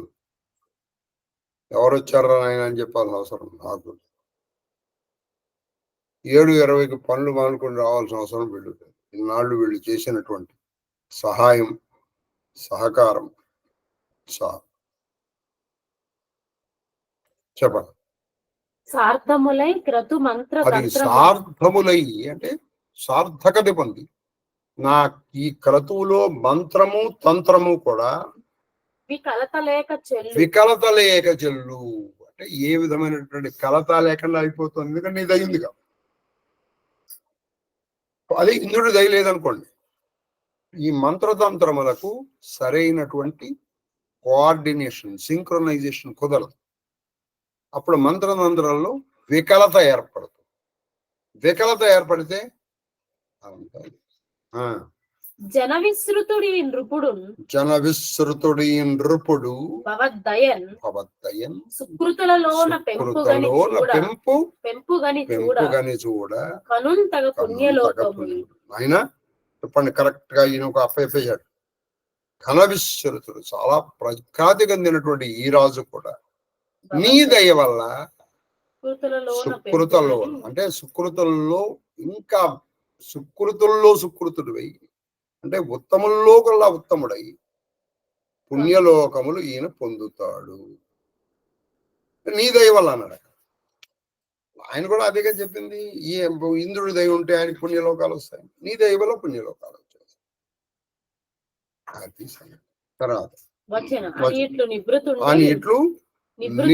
నిభృతుడు అంటే చాలా వినయంగా చెప్పాడు సంవర్తకుడు. వజ్రాయుధాన్ని ఆపగలిగాడు కదా అని చెప్పి తన ఆధిక్యతను ఆయన ఏమి ప్రకటించలేదు. ఎవరు? సంవర్తకుడు. అభివర్ణ పూర్వకముగా అభివర్ణ పూర్ణకం అంటే చాలా ప్రశంసాపూర్వకముగా ఇంద్రుడిని ప్రశంసిస్తూ పొగుడుతూ చక్కగా ఇంద్రుడితో మాట్లాడి శీసపద్యం భూరి హర్షంబున పొంది పురంధరుండు అమృతాసనుల కలయంగా చూచి చాలా ఆనందం పొందాడు ఆ దేవరాజు. అప్పుడు అమృతాసనులు అంటే దేవతలందరినీ చూసి యజ్ఞవాటంబుదాత్తాభిరామంబుగా చేయింపుడు అంటే ఈ యజ్ఞవాటికని, మన దేవయజ్ఞం ఎలా జరుగుతుందో ఈ యజ్ఞవాటికని అంత సుందరంగా అలంకరించాలి. అంటే ఇది దేవతలు చేసే యజ్ఞమే, అంత సుందరంగా అలంకరించాలి. తర్వాత అప్సర స్త్రీ జనంబు నాట గంధర్వుల పాట చెల్లింపుడు. అప్సర గణాలని పిలిపించండి. వాళ్ళు ఎక్కడ కేవలం స్వర్గంలోనే ఆడుతారు, వాళ్ళందరూ వచ్చి ఇక్కడ నాట్యం చేయమని చెప్పండి. గంధర్వుల్ని పిలిపించండి, వాళ్ళ చేత పాడించండి. మనం ఎప్పుడన్నా కరుతూ చేసేటప్పుడు ఇవి కూడా ఉండాలండి. అందుకే నృత్యం దర్శయామి, గీతం శ్రావయామి, మనం ఊరికే పాట చెప్పేసి వదిలిపెట్టేస్తాం. వీటికి కూడా మనం టైం ఇవ్వాల్సిందే. ఎందుకని అక్కడ ఆవిడకి ఇంతవరకు పూజ చేసావు, ఆవిడ కొంత వినోదం కాక్కలేదండి. నిజంగా ఎప్పుడన్నా ఎవరినో పాడితే కానీ మనకి టైం అయిపోతుంది, మనకి టైం అయిపోతుంది. మరి ఆవిడకి వినోదం అక్కల్లా కావాలంటే నీ పూజని కొంచెం వరకు చేసి కొంతవరకు ఈ గీత ఆట పాటలకి సమయం ఇవ్వవలసినదే. ఇది గుర్తుపెట్టుకోండి. అదేమి it's not a waste of time, it is not a waste of time, it is a sound investment. అప్పుడు దానికి ఆవిడ ఆనందిస్తుంది, అలాంటివి చేయిస్తే ఆవిడ ఆనందిస్తుంది. రాజోపచారాలు మాట. ఆవుడు వారట్ల వెంటనే వాళ్ళు కూడా చక్కగా దేవతలు అలంకరించారు. దేవతలు అలంకరించడం వాళ్ళు మామూలు పూలతో అలంకరించారు. కల్పవృక్షము కల్పవృక్షం తెలుసు, కామధేనుని తెప్పించారు, ఆ పూలతో అలంకరించారు. సువర్ణమయమైనటువంటి పూలతో అలంకరించారు. అలాగే ఇక్కడ సువర్ణమయంగా ఉంది. అప్సరసలు ఆడారు, గంధర్వులు పాడారు. మరియు సకల కర్మములకు సహాయం ఆచరింపంగా అన్ని కర్మలకు వాళ్ళు సహాయం చేశారు చక్కగా. కర్మలు నాయన ఇలా చేయాలి, ఇలా చేయాలి. అయ్యా అగ్ని అగ్ని అయ్యా నేను వచ్చాను, ఇవ్వండి నా వద్దు నాకు ఇచ్చాను. వరుణ మావాహయామి, వరుణుడు వచ్చాడు. అలా వాళ్ళు పిలవంగానే వచ్చేసారు, వీళ్ళకి సహాయం చేశారు. సహాయం ఆచరింపంగా వేరొక అగ్ని భంగి వెలగి లలిత సముచిత పీఠం అలంకరించి వేట్క సంవర్తముని ఇంకొక అసలు అక్కడ అగ్ని మండిపోతోంది యజ్ఞవాటికం. అక్కడ ఇంకొక సముచితమైనటువంటి పీఠం మీద ఇంకొక అగ్నిలాగా వెలిగిపోతున్నారు. ఎవరు? సంవర్తుడు. సంవర్తుడు వేరొక అగ్నిలాగా వెలిగింది. హవిర్విధి వనర్ప హవిర్విధి వనర్ప. ఆ హవిర్ యజ్ఞాన్ని చేయిస్తూ ఉండగా యాగముజ్వలమును సుప్రయోగము మంచి ఉజ్వలంగాను మంచి ప్రయోగకరంగాను మారి యజ్ఞం. భరత కులాగ్రగణ్య వ్యాసదేవుడు చెప్తున్నాడు. ఆ యజ్ఞం అలా అయిపోయింది నాయన అని చెప్తాడు. తర్వాత ప్రీతి వేర్వేర పిలిచి ప్రీతి పేర్వేర పిలిచి ఈయన ఏం చేశాడు? చక్కగా ప్రీతిన ఒక్కొక్క రాజు ఇంద్రా ఏమైనా ఆయన వచ్చేసాడు. ఒక్కొక్క దేవతల్ని పిలుస్తున్నాడు. పిలవగానే వాళ్ళు వచ్చి వాళ్ళ సోమపానం తీసుకుంటున్నారు. సంవర్తకుడు ప్రత్యేకంగా సోమ రసాన్ని పిండి వాళ్ళకి ఇస్తున్నాడు. వాళ్ళు తాగేసి ఆనందపడిపోతారు.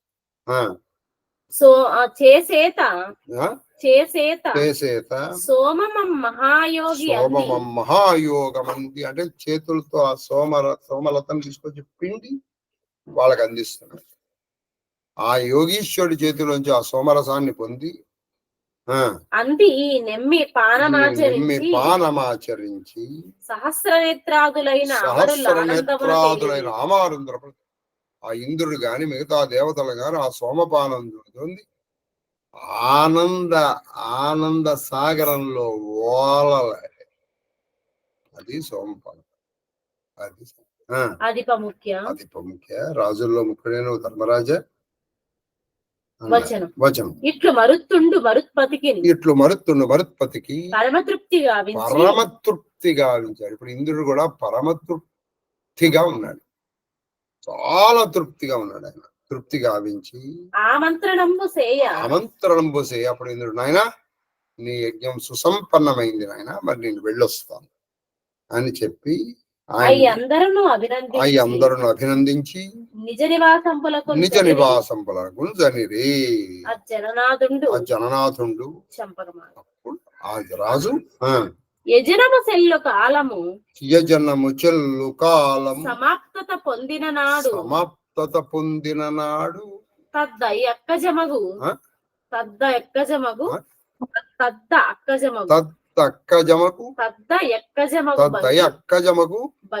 భంగి ప్రస్ఫురిత కాంచన రాసులు అనేకములు. యజ్ఞము మొదలైన రోజు నుంచి సమాప్తమయ్యే వరకు ఎంతో దయతో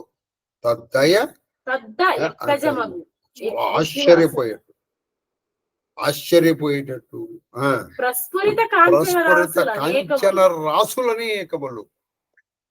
ఆఖరికి ఇవ్వడం కాదు, ఈయన మొదటి రోజు నుంచి ఇచ్చుకుంటూ పోయాడు.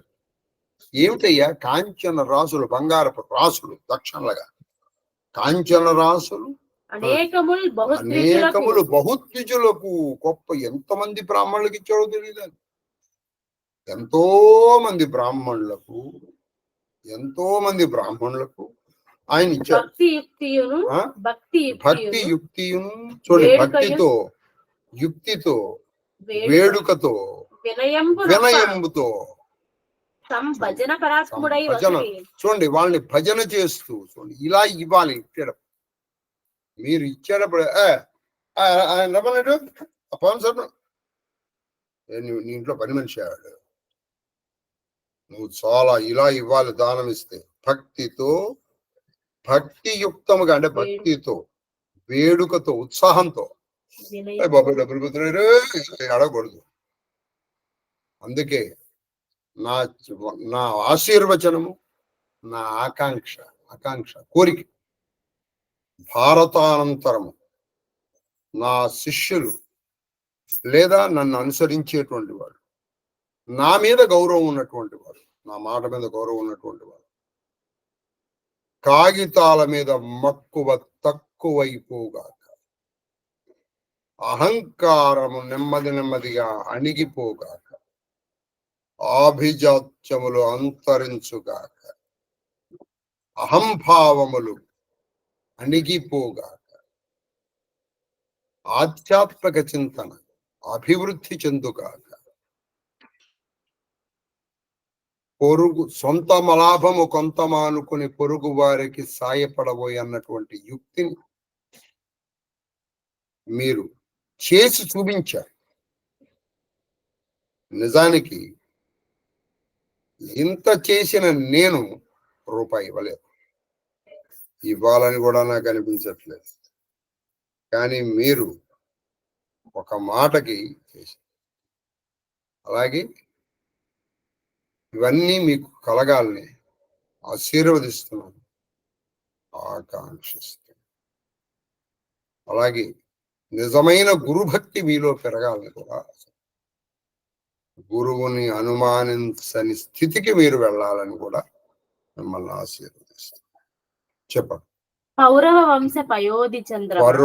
పౌరవ వంశ పయోధి చంద్రమ అంటే పౌరవ వంశ అనేటువంటి సముద్రానికి చంద్రుడు లాంటి వాడా అని ఈ కథ అంతా చెప్తున్నాడు ఆయన. ఆయన మొదటి రోజు నుంచి అయ్యే వరకు అనేక మంది బ్రాహ్మణులకు అలా దానాలు చేస్తూనే ఉన్నాడు. ఎలా? వేడుకతో, భక్తితో, వినయముతో, శ్రద్ధతో అంత చేస్తున్నాడు. చాలా ఇప్పుడు బాంజరాజు ఇంకో బ్రాహ్మణి ఇప్పుడే కదరా ఇచ్చి వచ్చాను నేను, ఎన్నిసార్లు రావాలి నేను? లేదు, ఇంకో బ్రాహ్మణుడు వచ్చాడు, ఆయన వచ్చేస్తున్నాడు. అలా అన్నమాట. అది అందుకే మరుత్తు కథ ఈ రోజు కూడా మనం చెప్పుకుంటాం. వ్యాసుడంతటి వాడు చెప్తున్నాడు మరుత్తు గురించి, ఆయన జన్మధాన్ని. నీ చరిత్ర, మీ చరిత్ర కాదు, నా చరిత్ర వాడు చెప్తాడు, వాడు చెప్పాడు. అంత పోవక అందరితో ఆగలేదు ఆయన. హేమమయత్వ మహిత యజ్ఞవాట భాండాది పదార్థములు అక్కడ మొత్తం బంగారమయముతో చేశారు ఆ యజ్ఞవాటకం. అక్కడ ఉన్నటువంటి ఇటుకలు కూడా బంగారంతో చేశారు. అక్కడ పాత్రలు బంగారం, ఇటుకలు బంగారం, మన సురువాలు బంగారం, ఏది కాదయ్య అసలు. అక్కడ బంగారం కాదు, ఏం లేదు. అక్కడ కుండలు, మనం పదార్థాలు పెట్టుకుంటాం కదా, కుండలు అంటే మనం కటోరాలు పెట్టుకుంటున్నాం, వాళ్ళైతే బంగారం. వాళ్ళు అవన్నీ వాటిని యజ్ఞవాట భాండాది పదార్థములను బ్రాహ్మణావళికి ఇచ్చిన బ్రాహ్మణావళికి అంటే బ్రాహ్మణుల యొక్క సమూహమునికి ఇచ్చను ఆ పాటనతడు హిమగిరి ప్రాంతమున క్రతువెలమి చేసి. ఇదంతా ఈ కర్తు ఎక్కడ చేశాడు? ఆ హిమవత్ పర్వత పాద ప్రాంతంలో చేశాడు. బహువులుగా వాళ్ళకి ఇచ్చేసాడు. ఇచ్చేసి మొత్తం అవి కూడా ఐక్యవాడికి కూడా ఇచ్చేశాడు. ఆయన ఎవరికి కావాల్సిన వాళ్ళు తీసుకెళ్ళిపోవాలి.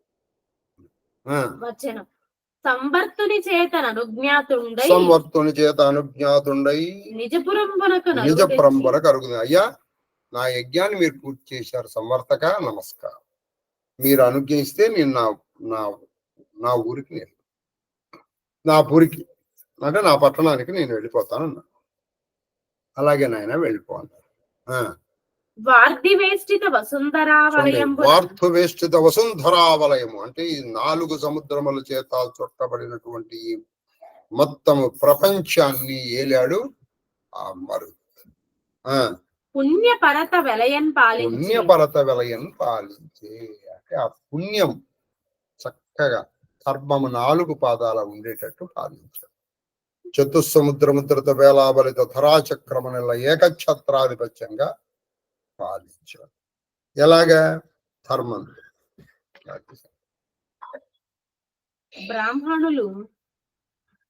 బ్రాహ్మణులు తమ ఓపినంతయు అది బ్రాహ్మణులకి ఇన్ని ఇచ్చారు. వాళ్ళు ఎన్ని తీసుకోగలరు పాపం. బ్రాహ్మణులు తమ ఓపినంతయు పసండి త్రవంబులు తెచ్చుకొని వాళ్ళు తెచ్చుకున్నారు. అంతా బంగారంతో చేసినవి. ఇప్పుడు అరుగులు ఉన్నాయి బంగారం, కుర్చీలు బంగారం. అవన్నీ ఇప్పుడు కూర్చోడానికి మనం కొన్ని చోట్ల మన అక్కడ కుర్చీలు వేసేస్తారు చూడండి, అరుగులు. అవన్నీ బంగారాలు చేశారు. వీళ్ళకి బంగారాలు ఇచ్చాడు ఆయన. వీళ్ళకి బంగారాలు ఇచ్చాడు, ఇవన్నీ చేశాడు. అవన్నీ వాళ్ళు సాధ్యమైనంత వరకు తెచ్చుకున్నారు, వాళ్ళకి ఇచ్చిన తెచ్చుకున్నారు. మిగతా అవన్నీ ఒక చోట వాళ్ళు పాతి పెట్టేశారు నిధిగా. వాళ్ళు ఏకవాక్యం అలా స్టార్ట్ అయింది. ఒరే నాయన, దీన్ని ఎవరు మొదట చూస్తారో వాళ్ళదే ఇదంతా ధనం. మీకు అప్పుడే చెప్పాను, అప్పుడే బ్రాహ్మణుడు వాళ్ళే తీసుకెళ్ళలేకపోయారు. మనలాంటి వాడు ఇది అందరిని పంపించి నేనే ముందర చూశాను నాదే ఇది అంటాడు. వాళ్ళు కాకుండా ఇంకెవరైనా. కాబట్టి అక్కడ ఉన్నదన్న విషయం ఎవరికి తెలియదు. నేను నీకు చెప్తున్నాను, నువ్వు వెళ్ళి ముందర చూసావు అనుకో, దానికి అధికారి నువ్వే అవుతావు. ఇది బ్రాహ్మణ వాక్యం, ఇది బ్రాహ్మణ వాక్యం. బ్రాహ్మణులు చెప్పారు, నువ్వు వెళ్ళి మొదట చూడు, దీన్ని ఎవరు తవ్వి మొదట కనుగొంటారో వాడిదే ఇది అని చెప్పారు. కాబట్టి నువ్వు ఎవరి ధనమో అపహరించట్లేదు. తక్కిన దాని నచ్చట ఒక్కెడ నిధిగా నిక్షేపించి దీనిని కాలాంతరంబున ఎవ్వరేనిన్ కనిరి ఇది అక్కనిన వారి ధనంపయని ఇది అక్కనిన వాని ధనం బగును. కాబట్టి కళాంతరంలో దీన్ని ఎవరైతే చూస్తారో ఇది ఎవరు ఆ చూసిన వాడి పాలైపోతుంది అని చెప్పేసి ఏకవాక్యం తీర్మానం చేశారు. ఆ మహాకాంచన సంచయంబు కొని వచ్చి, మహాకాంతం అయినా ఇప్పుడు చెప్తున్నాడు, నీకు దగ్గర డబ్బులు ఏమన్నా కదా వెళ్ళు, ఆ మహాకాంచన మామూలు కాంచన కాదు, ఆ మహాకాంచన సముదాయం తెచ్చి విచ్చలవిడి వత్సవేదయాకంబు సకల దేవతలను చేయమని విచ్చలవిడిగా ఖర్చు పెట్టు, అందరి దేవతల్ని తృప్తులు నువ్వు దానాలు అని చెప్పాడు వ్యాసదేవుడు. చూద్దాం. అట్లు వేదవ్యాస మునీశ్వరుడు చెప్పిన వచనంబులు వినియును బంధు విషయ శోకంబున క్రమ్మరం తెలివినందు ఇలా వేదవ్యాసుడు చెప్పి ఈయన బంధువులు మరణించారు అన్నటువంటి విషయాన్ని మళ్ళీ తెలుసుకున్నాడు. కొంచెం తెలివి వచ్చినప్పటికీ ఏమోనండి తాతగారు లాంటి వాడు చచ్చిపోయాడు, మా అన్నయ్య కర్ణుడు వారు నాయన వీడు ఈయన వదిలిపెట్టట్లా మళ్ళీ వెనక్కి శోకానికి వెళ్ళిపోయాడు. కథ అంతా వింటాం చక్కగా, అంతా అయిపోయిన తర్వాత మరి మా అన్నయ్య కర్ణుడు రే వాడు స్వర్గంలో ఉన్నారా నాయన, నువ్వు చూస్తూ ఉండగానే భీష్ముడు హాయిగా ఆయన జ్యోతి ప్రకాశించింది. ఇంకా నువ్వు వాళ్ళు బాధపడతావు ఏమున్నాయన ఇది అది ఇక వాళ్ళకి చెప్పే వాళ్ళకి కూడా కొంచెం ఇది వస్తుంది. అందుకే కృష్ణుడు కూడా ఇక ఏమిటయ్యా ఇది అన్నాడు.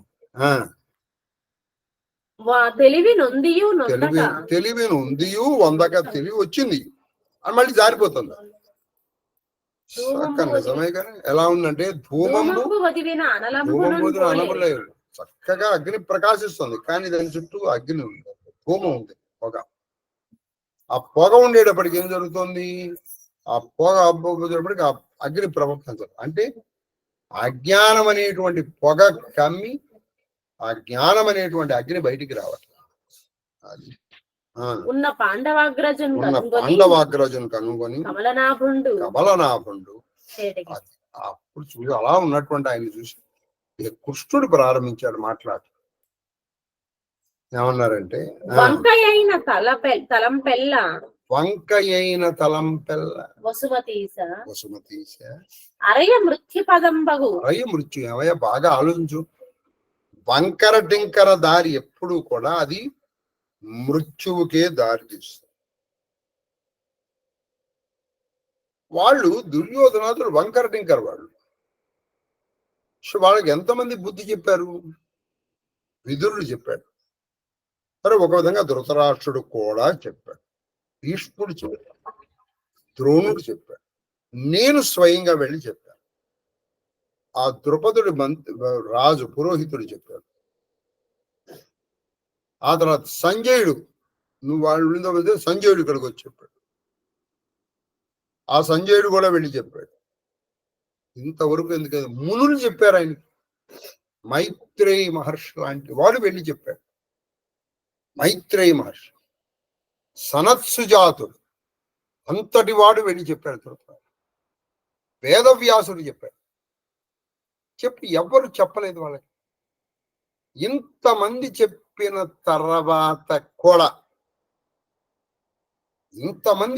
తర్వాత కూడా అసలు వాళ్ళు ఏమన్నా చలనం ఉందా? కాబట్టి వాడికి మృత్యుపథం తప్పదు. అది మృత్యుపథము.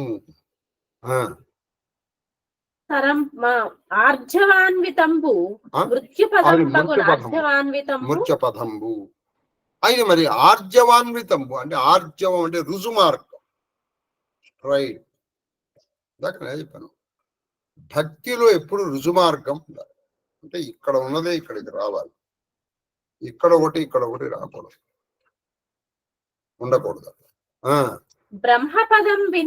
బ్రహ్మపదంబు 2 మార్గాలు చెప్పేశారు ఈయన. అసలు ఎప్పుడు కూడా వంకర టింకర మార్గం ఉంది చూసాడే. అంటే ఏమిటి? మనసులో ఒకటి అనుకుంటాడు, పైకి ఒకటి చెప్తాడు, చేయడం ఇంకోటి చేస్తాడు. మనసులో అనుకున్నదే పైకి చెప్తాడు, చెప్పిందే చేస్తాడు. ఇది బ్రహ్మపదం, ఇది మృత్యుపదం. నీది బ్రహ్మపదం అయ్యా, నువ్వు చక్కగా ఉన్నావు, అందుకే నేనున్నాను నీ దగ్గర. ఇంకా నువ్వు బాధపడతావేంటి? బ్రహ్మపదం తథ్యంబు అది ఈరతార తలంపుల బీరవార. చక్కటి మాట. ఈరతార తలంపుల బీరవార అంటే అది ఈరతార తలంపుల బీరవార. వాడ ఈ తారుమారైన తలుపులు వాడు వంకర టింకర్ వాడు, అది మృత్యుపదం. వాడు బ్రహ్మపదానికి రాలేడు.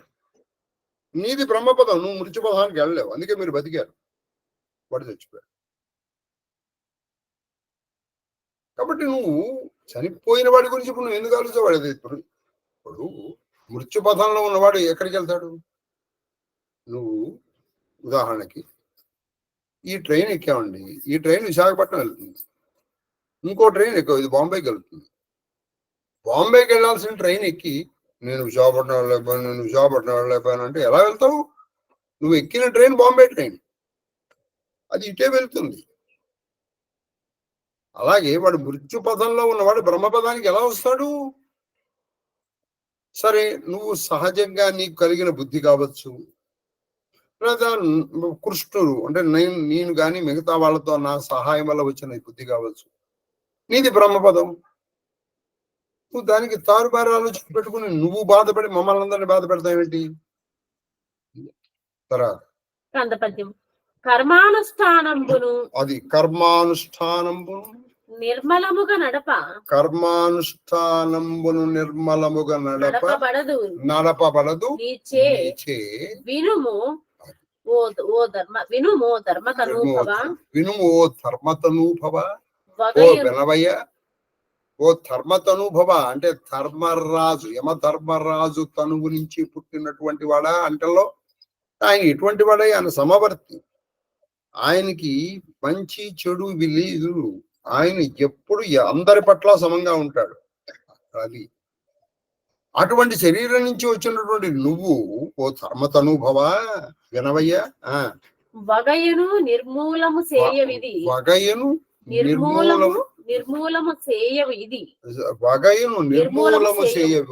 ఇది మనీష కలిమి ఏమి చెప్పాడండి?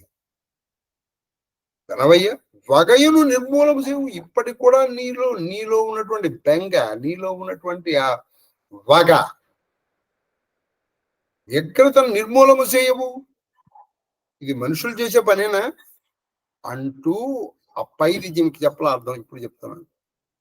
కర్మానుష్ఠానము నిర్మలముగా నడపబడదు నీ చేయి. నువ్వు ఏ కర్మని కూడా నిర్మలముగా అంటే మాలిన్యము లేకుండా నువ్వు ఇంతవరకు చెయ్యలేదు.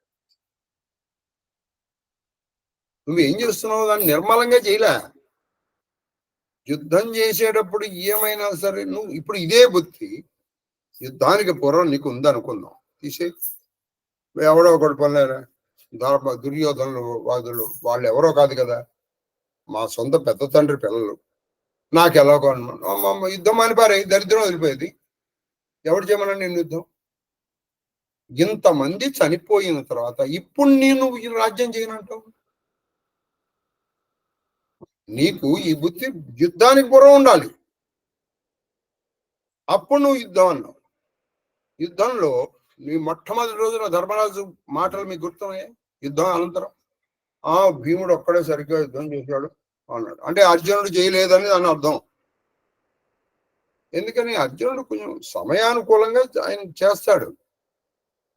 వాళ్ళ భీష్ముడు చాలా విజృంభించి యుద్ధం చేస్తున్నాడు. ఆ సమయంలో ఈయన వెళ్ళిపోతే ఎట్లా? భీముడు ఒక్కడే సరిగ్గా యుద్ధం చేశాడు.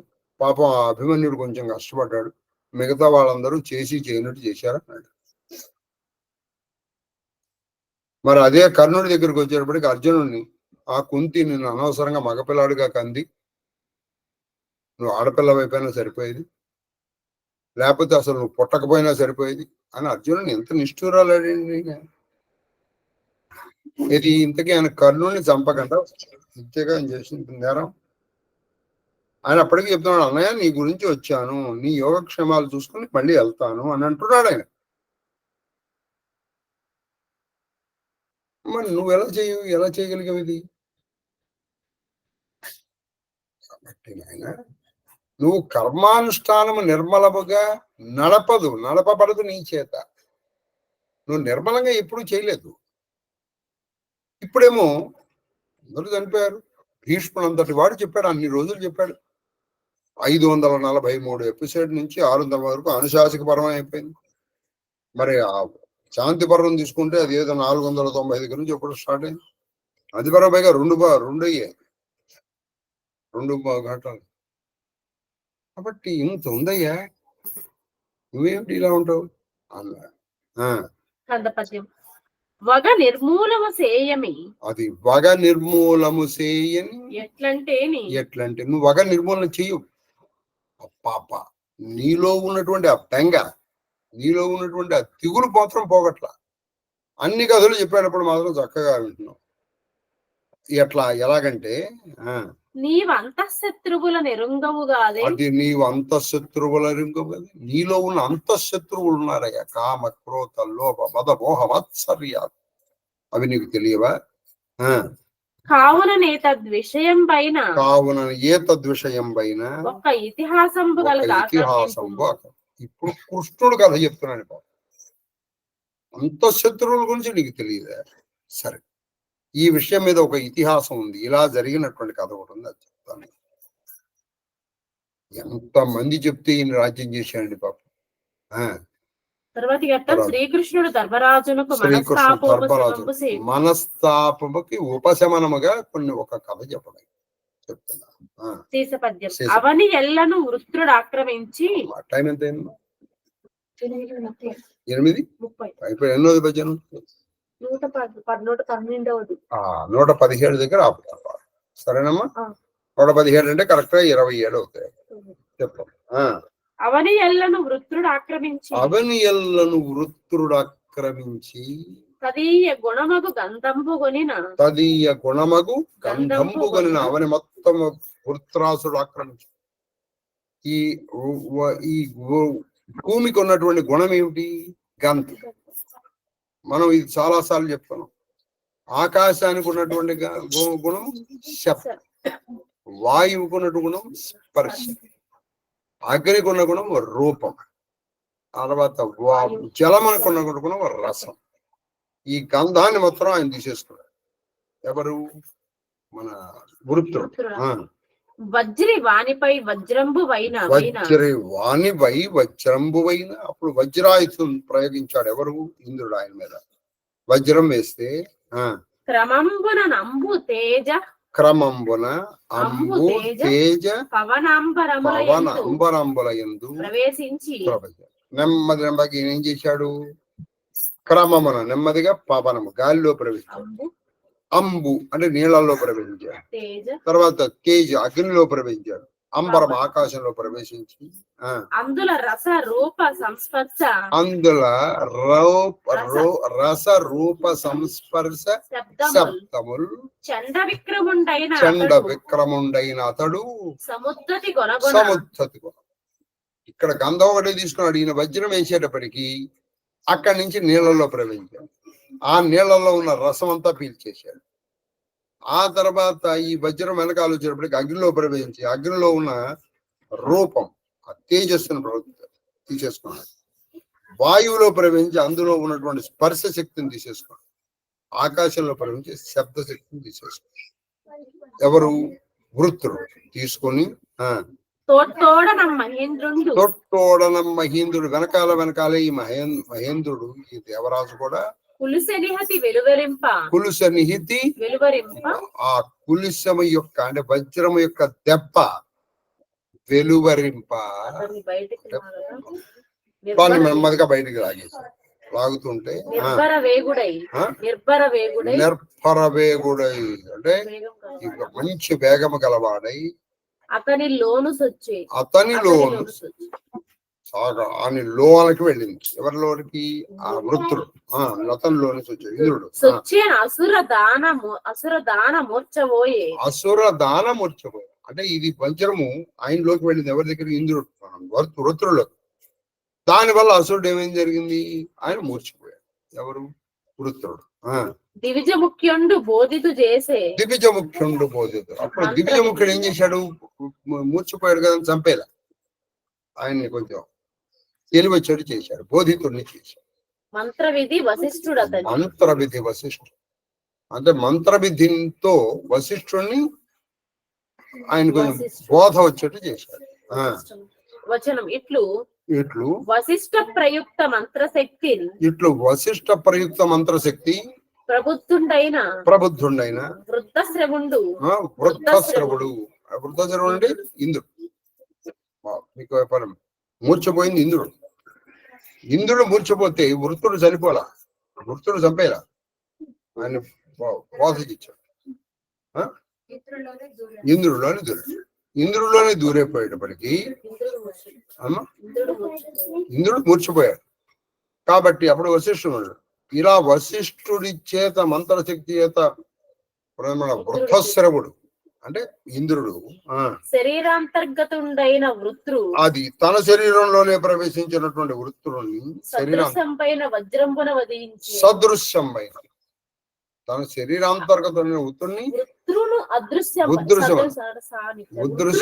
అదృశ్యం అంటే ఇప్పుడు కనిపించని వజ్రంతో ఆయన్ని చంపేశాడు. సదృశ్యం అనేది అదృశ్యం, కనపడని వజ్రంతో తన శరీరంలో ఉన్న వజ్రం ఈ వృత్తులని చంపేశాడు. ఈ వృత్రాసుర వధ గురించి మనం భాగవతంలో చాలా డీటెయిల్ గా నేర్చుకున్నాం. తర్వాత ఆ వాసవుండి ధర్మ రహస్యంబు తెరంగు మునులకు ఎరింగించి ఈ ఇంద్రుడు ఈ ధర్మరహస్యం యొక్క విధానాన్ని మునులకి చెప్పాడు. అంటే తనలో ఉన్నటువంటి వృత్తుని కనపడని వజ్రంతో ఎలా సంహరించాడు.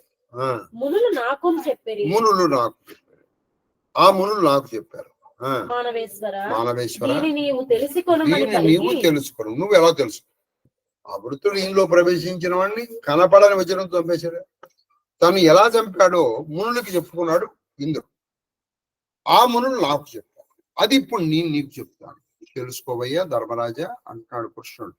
అని పలికి ఆ పాండవాగ్రజునితో పుండరీకాక్షుడు ఎండి ఆ పుండరీకాక్షుడు ఇంకా ఇలా అంటున్నాడు వాళ్ళతో. శీసపద్యం శారీరమును మానసంబును ఆ రెండు తెరగులై వ్యాధి వర్తించు. ఒక వ్యాధి ఏదైతే ఉందో శరీరక వ్యాధి మానసిక వ్యాధి అని రెండు వ్యాధులు ఉంటాయి. అంతే కదా, మనకి తెలిసినవే అవి. అందు విను వాతమును పిత్తమును సమత్వమును పొందిన అప్పుడు స్వస్థుడగును. ఇప్పుడు మనకి వాత పిత్త శ్లేష్మ ఈ మూడు ఉంటాయి. ఈ మూడు కరెక్ట్ ప్రపోర్షన్స్ లో ఉన్నాయి అనుకోండి. వాత పిత్త శ్లేష్మలు అసలు వాడు స్వస్థతో ఉంటాడు. వాడు అసలు శ్లేష్మం లేకపోయినా కష్టం. వాతం ఇవన్నీ మూడు ఉండాలి. అవి ఈక్వల్, అవి ఉండవలసిన ప్రపోర్షన్ లో ఉంటే వాడు స్వస్థుడై అంటే ఆరోగ్యవంతుడై ఉంటాడు. తర్వాత అవి మూట నొక్కండైన అవి మూట నొక్కండైన వికృతి నొందిన అవి మూట నొక్కండైన వికృతి నొందిన శరీర వ్యాధి అనకబడదు. శరీర వ్యాధి అంటే ఏంటంటే ఆ మూడు ఒకటైనాయి అనుకో, అంటే ఆ మూడిట్లో ఏ ఒక్క గుణమో ప్రకోపించింది, మిగతా అవి రెండు తగ్గిపోయింది, లేదా ఈ ప్రపోర్షన్స్ తేడా వచ్చింది. ఒక్కొక్కటి 33% ఉన్నారు. ఒకటి పెరిగినాయి, మిగతా తగ్గుతాయి, ఆటోమేటిక్ గా తగ్గుతుంది కదా. అప్పుడు శరీరానికి ఒక వ్యాధి వస్తుంది, దాన్ని శరీర వ్యాధి అంటారు. తర్వాత సత్వ రజస్ తమ. చూడండి, అలాగే మనసుకు కూడా 3 గుణాలు ఉన్నాయి. అవి ఏమిటి? సత్వ రజస్తమం. ఈ 3 గుణాలు కరెక్ట్ ప్రపోర్షన్స్ లో ఉంటే నీ మనసు కరెక్ట్గా ఉంటుంది.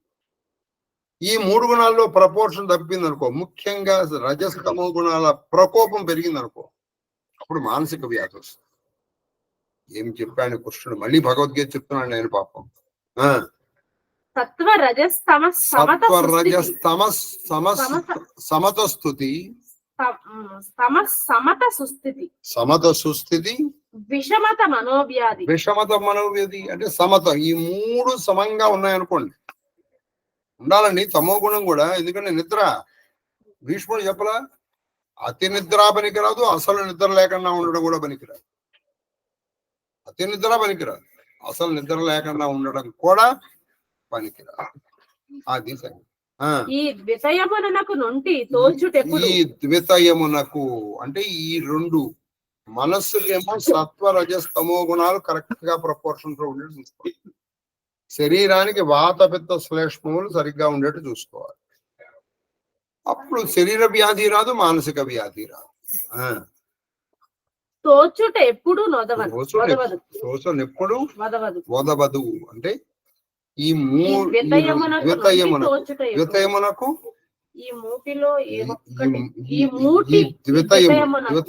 అంటే ఈ 2 రోగాలకు, అంటే శరీర వ్యాధికి మానసిక వ్యాధికి ఒంటి తోచుట అంటే ఏదో ఒకటి కనిపించడం ఎప్పుడు ఉండదు.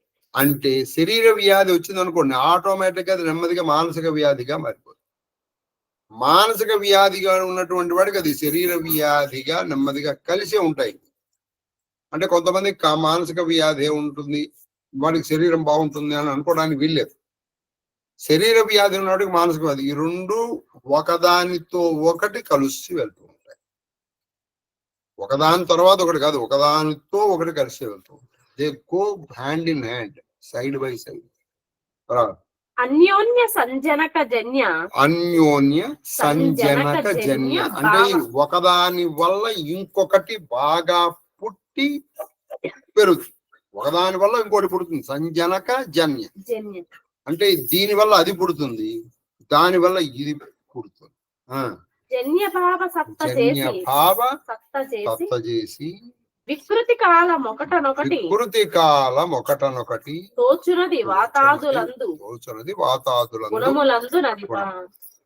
అంటే ఇందులో ఈ వాత పిత్త శ్లేష్మములు గాని లేకపోతే ఇది ఇందులో గాని ఒకదానితో ఒకటి వెనవేసుకుపోయి ఒకది వచ్చేటప్పటికి ఇంకోటి వస్తుంది, ఇంకో దానిలో ఇంకోటి వస్తుంది, ఈ 2 కలిసి. కాబట్టి శరీర వ్యాధి వచ్చిందనుకోండి, ఎటున్నా ఇలా అయిపోయానండి అని మనసుకు బాధ పెట్టుకుంటాడు, అది మానసిక వ్యాధిగా పెరుగుతుంది. మానసులో ఏదో బాధపడుతుంది అనుకోండి, వీడు సరిగ్గా తినలేకపోయేటప్పటికి శరీరానికి అనారోగ్యం వస్తుంది. అది మనకి తెలిసిన విషయం కదా. తర్వాత ఇది సూక్ష్మ ధర్మానుష్ఠాన ప్రకారం, ఇది సూక్ష్మమైనటువంటి కర్మ అనుష్ఠించే పద్ధతి. ఎందుకని నువ్వు కర్మానుష్ఠానము నిర్మలంగా ఎప్పుడూ చేయలేదు. నువ్వు నిర్మలంగా చేసావు అనుకో, నీకు ఇది రాదు. దీనిని అలవరింపవు కావున నీవు అలవరింపవు, దీన్ని నువ్వు అలవాటు చేసుకోలేదు కావునని కర్మానుష్ఠానమును నిర్మలంబుగా నడపబడదంటి. నువ్వు కర్మానుష్ఠానము నిర్మలముగా నువ్వు నడిపించలేదని నేను ఎందుకన్నానంటే, నువ్వు దీన్ని తెలుసుకోలేకపోయావు. శరీర వ్యాధి నుంచి మానసిక వ్యాధులు ఒకదానితో ఒకటి వస్తుంది, దానివల్ల ఇంకోటి పుడుతుంది. పుట్టి ఆ తర్వాత ఈ రెండు కలిసి ప్రయాణం చేస్తాయి అని పలికి మరియు కందపద్యం. వాతాదులందు గుణములు, అది వాతాదులందు గుణములు, ఈ తెరువున తక్కువగుట ఎక్కుడగుట, నీ చేత ప్రసక్తి తోచి, నీ చేత అంటే మనస్సు, ప్రసక్తి తోచి, నృప తెలియక వలయు సమత పరశాంతికనై. అంటే నువ్వు పరశాంతి కోసం ఏం చెప్పారంటే ఇక్కడ వాతాదులందు గుణములు, ఈ తెరువున, అది వాతాదులందు గుణములు అంటే వాత పిత్త ప్లేస్మెంట్, సత్వరజస్తమో గుణములు ఈ విధంగా ఒకటి ఎక్కువ అవడం తక్కువ అవడం, నీ చేత ప్రసక్తి అంటే నీ మనస్సులో ప్రసక్తితో ప్రవేశించి, శాశ్వత సుఖం కొరకు ఏ సమత్వ స్థితి కాబట్టి నువ్వు అప్పుడు శాశ్వత సుఖము కోసము సమత స్థితి కోసము సాధించాలో దానిని గురించి అవగాహన నీలో కలుగుతుంది. అంటే ఇందులో వాతాదులు ఏది ఎక్కువ కాకూడదు, తక్కువ కాకూడదు, సమతమైనటువంటి స్థితిలో నడిచాయనుకో, అప్పుడు నీకు శాశ్వతమైనటువంటి శాంతి, కీర్తి లభిస్తుంది. ఇందులో ఏదో ఒకటి ఎక్కువ అయిపోయింది అనుకోండి, సత్వగుణం కూడా మరీ ఎక్కువ కాకూడదు. వాడు కుటుంబంలో ఉన్నాడండి, కుటుంబంలో ఉండి మరీ సత్వగుణం వచ్చేసింది అనుకోండి కష్టం, మరీ రజోగుణం రాకూడదు. అది కరెక్ట్ ప్రపోర్షన్స్ లో ఉండాలి. దీన్ని ఒక దాదాపు 9 సంవత్సరాలు చెప్పాను నేను. Sense of wisdom, sense of proportion, knowledge and wisdom అనే లెసన్ చెప్తూ ఆ సెన్స్ ఆఫ్ ప్రపోర్షన్ ప్రతి సమయంలో మనకు ఉందనుకోండి, మనం ఎప్పుడు కూడా వెనక్కి తీసుకో. తర్వాత అమ్మేయి కాక అంటే ఆ విధంగా కాకుండా వాతాదులు సత్వముఖ్యములను దివిచిన కలగుదేని అంటే ఈ వాతాదులు అంటే వాత పిత్త శ్లేష్ము, సత్వాదులు సత్వరజస్తములు తివిచిన అంటే కొంచెం తగ్గిన కొంచెం పెరిగిన కలగుదేని అది నీ స్వభావం ఏమనగలదు. అది నీ స్వభావము. నీ స్వభావం ఏంటంటే అయితే పరమసత్వం లేదా పరమతము ఈ కరెక్ట్ ప్రపోర్షన్స్ లో ఉంటలేదు నీ స్వభావం. ఏమనొచ్చు అయ్యా నేను ఇంకనూ చెప్పేదా అవధానమప్ప వినుము, బాగా శ్రద్ధగా విను. ఇంకా చెప్తా. సభకేక వస్త్ర, అది సభకు ఏకవస్త్ర రజస్వల పాంచాలి కొని రాక మరవు కాననములలోన ఇడుమలు గడుచుట. సభకి ఏకవస్త్ర అంటే ఏకవస్త్ర అంటే ఒకే వస్త్రం వేసుకుంటాం. సామాన్యంగా మనం 2 వస్త్రాలు వేసుకుంటాం కదండి, ప్యాంటు షర్టు. ఇప్పుడు ఇక్కడ ఉత్తరయం. కొన్ని సందర్భాల్లోనే ఒకే వస్త్రం కప్పుకోవాలి, అంటే జర పైది వేసుకోరు. ఆ సమయంలో ఈ పైన ఉన్నటువంటి జాకెట్ వేసుకోరు. పైగా ఆవిడ రజస్వలం, అందుకనే ఆవిడ ఏకవస్త్ర అయినటువంటి ఆవిడ్ని సభకని పాంచాలి కొని రాక మరు అంటే మర్చిపో, అది మర్చిపో. లాక్కుని వచ్చిన విషయాన్ని బాగా మర్చిపో. వాళ్ళు చెప్పారు పోని. ఇంకో విషయం, కాననములోన ఇడుములు గడచుట, ఇడుములు గడచుట, ఎడ్డ పెట్టకంటే లెక్క మనసులో పెట్టుకోవద్దు. నువ్వు అరణ్యానికి వెళ్ళావు, అరణ్యానికి వెళ్ళి ఏం చేసావు? తిండి పెట్టగలిగేవా? అప్పుడు అక్షయ పాత్ర సంపాదించు. అప్పుడు ఆయన దుర్వాస మహర్షిని పంపించాడు, మధ్యలో దావానలను చుట్టుకొచ్చింది. అప్పుడు ఘటోత్కచుడు మిమ్మల్ని తీసుకెళ్లి వేరే చోట పెట్టాడు. కిమ్మీరుడని 2 రాక్షసులు వచ్చి భీముని చంపబోయారు. ఆ హిమవత్ పర్వత ప్రాంతంలో యక్షులతో భీముడు ఎంత యుద్ధం చేశాడు. అర్జునుడు వీళ్ళు తప్ప పాశుపతం చేసుకున్నాడు. మీకు తిండి లేదు, తిప్పలు లేవు, పంచాలు నడిచి ఆ విరాట పర్వంలో ఆ మధ్యలో సైంధవుడు వీడిని ఎత్తుకుపోయాడు. అప్పుడు నువ్వు రక్షించు. ఆ తర్వాత అక్కడ కీచకుడు నిన్ను వాడు విరాటుడు పట్టుకుని కొట్టాడు పాచికలతో. ఇవన్నీ మనసులో పెట్టుకోమాట, వదిలేసి ఇవన్నీ వదిలిపెట్టేసి జటాసుర సైంధవాదుల అది జటాసుర సైంధవాది దురిత కృతులు తలపకు. ఆ జటాసురుడు ద్రౌపదిని ఎత్తుకుపోయాడు, భీములు కూడా ఎత్తుకుపోయాడే, సైంధవుడు ఈవిని తీసుకుని పోయాడే. ఏ కీచకుడి గురించి చెప్పేదే ఉంది. అవే మనసులో పెట్టుకో, మనసులో రాని మాకు. మాత్స్యపురమున దైన్యపడుట, అది మాత్స్యపురమున దైన్యపడుట బుద్ధిసేకు. అసలు మాత్స్యపురంలో నువ్వు ఎంత హీనంగా మీరందరూ బతికారో. మీ మానికి విరాట్ రాజు కొలువులో పడి ఉండాలా? భీముడు వంటలు చేసుకుని బతకాలా? త్రిలోకములను జయించగలిగినటువంటి అర్జునుడు వాడు బృహన్నలై వాళ్ళకి ఆటపాటలు నేర్పుకోవాలా? ఆ ద్రౌపది వాళ్ళకి వెంటనే పని చేయాలా? ఆ కీచకుడు అన్న మాటలు లేవు. కీచకుడు లిటరల్లీ తన్నాడు ఆవిడ, ఆవిడ పడిపోతే కాలుతో తన్నాడు. నీ కాళ్ళు ఎదురుకున్నా నువ్వు చూస్తూ ఉన్నా. ఇవే మనసులో పెట్టుకోమాకు నాన్న, నువ్వు మనసులో పెట్టుకో. నువ్వు అడవులకు వెళ్ళిపో. అంటే ఈ కృష్ణుడికి కూడా చాలా ఎంతసేపు ఓదారుస్తామండి. ఇప్పుడు ఓదార్చడానికి కూడా ఒక లెవెల్ ఉంటుంది. అందుకే ముద్దు ఇచ్చినప్పుడు సంకెక్కమంటారు. భీష్మాది యుద్ధ తంత్రమారయంగా, అది భూష్మాది యుద్ధ తంత్రమారయంగా, యుద్ధంబు కాదు నాయనా. భీష్ముడు, నువ్వు ఏ భీష్ముడు అంటున్నావో ఆయన యుద్ధం తక్కువ చేయలేదే. చూసారు, అది ధర్మం. ఆయన ఎవరు? నా భక్తుడు. నా భక్తుడు అయినటువంటి భీష్ముడు నన్ను ఎట్లా కొట్టాడు? పాటేటప్పటికి ఈయనకి ఒక్కొక్కసారి ఆ చరణాకోలు పట్టుకుని వేళ్ల మీద కొట్టాడు. ఆయనేమి కర్తవ్యం అయ్యా అది. నువ్వు నా భక్తుడు అని నన్ను కొడతావా? నేను ఆయన కోపగించుకోలేదే. ఆయన అలా చెయ్యకపోతే నేను కోపగించుకోలేదు. ఆయన కర్తవ్యం అక్కడ. ఆయన అలా చేయకపోతే నన్ను చూడగా నమస్కారం సార్ అంటే అనుకో, అప్పుడు నాకు కోపగించుకున్నాను. చెయ్యి, నువ్వు నా భక్తులు ఏంటే. కాబట్టి ఆ భీష్మాది యుద్ధ తంత్రములు ఆరంగా బాగా ఆలోచించి అసలు యుద్ధమే కాదయ్యా.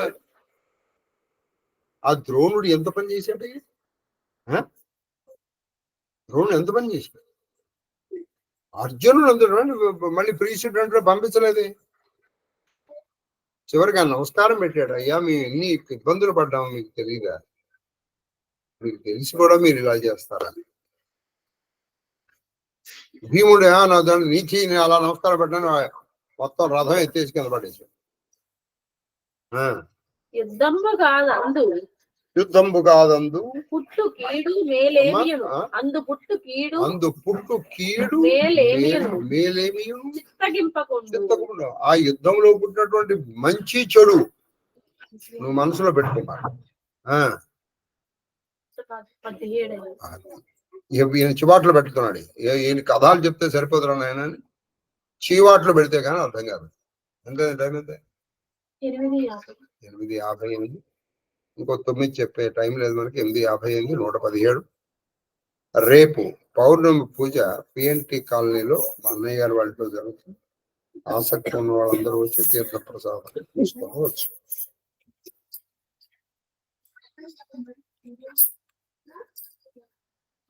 ధూపమాఘ్రాపయామి, సాక్షాత్ దీపం దర్శయామి. ధూపదీపానంతరం శుద్ధాచమనీయం సమర్పయామి.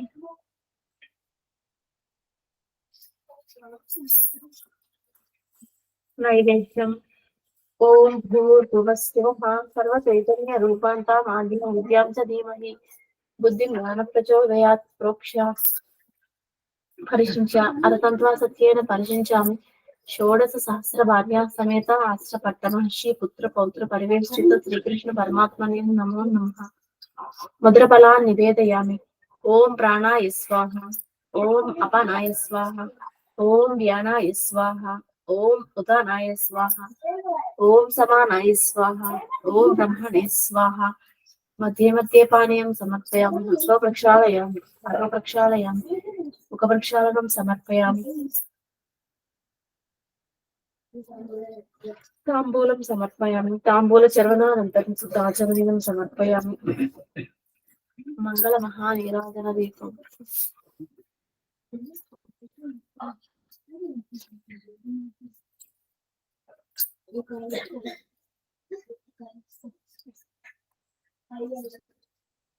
సజల జలదనీలం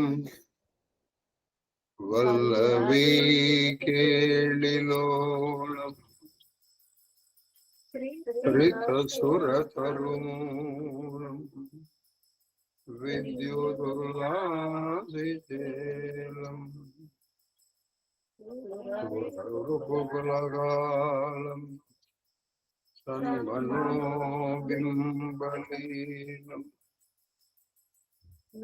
నతతురమునిజాలం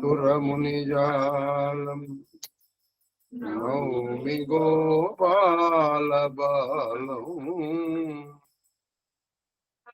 మంగళకర్పూర నీరాజన దీపం దర్శయామి. నీరాజనానంతరం సమర్పయామి.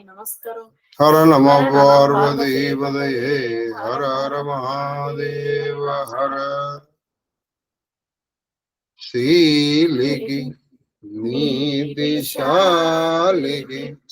వశీకృత శూలికి బాణహస్త నిర్మూలికి ఘోర నీరద విముక్త శిలాహత గోప గోపికా పాలికి వర్ణ ధర్మ పరిపాలికి అర్జున భూజ యుగ్మ సంచాలికి మాలికిన్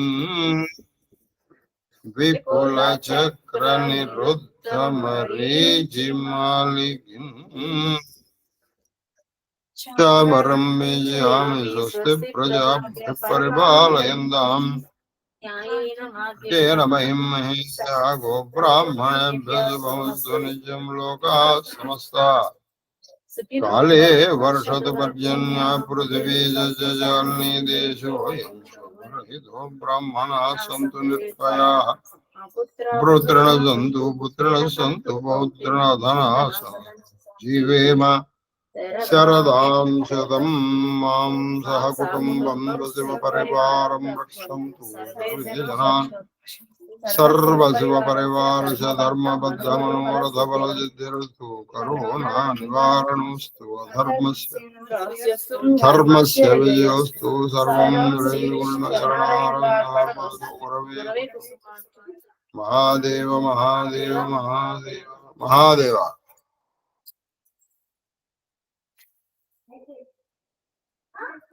మహాదేవ మహాదేవ మహాదేవ గురువు గారు. మహాదేవ మహాదేవ మహాదేవ తల్లి శ్రీలలిత. మహాదేవ గురువు గారు. మహాదేవ గురు గారు. మహాదేవ మహాదేవ మహాదేవ మూర్తి గారు. మహాదేవ మహాదేవ మహాదేవ గురువు గారు. మహాదేవ మహాదేవ కామాక్షమ. ఓయ్ దుర్గత్త బాగున్నారా? బాగున్నాను గురువు గారు.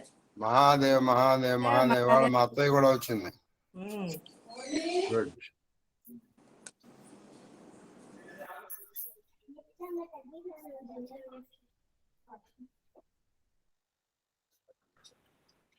మహాదేవ గురుగారు, మీ పాద పద్మములకు నా శిరస్సు వంచి అతకోటి నమస్కారాలు.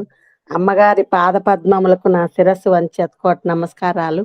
మహాదేవ మహాదేవ మహాదేవ. మహాదేవ మహాదేవ కన్నప్ప. మహాదేవ మహాదేవ గురుగారు. తమ్ముడు గారు ఇదే సరస్సు నమస్కారం. మా అక్కయ్య గారు. మహాదేవ మహాదేవ మహాదేవ. మహాదేవ మహాదేవ మహాదేవ.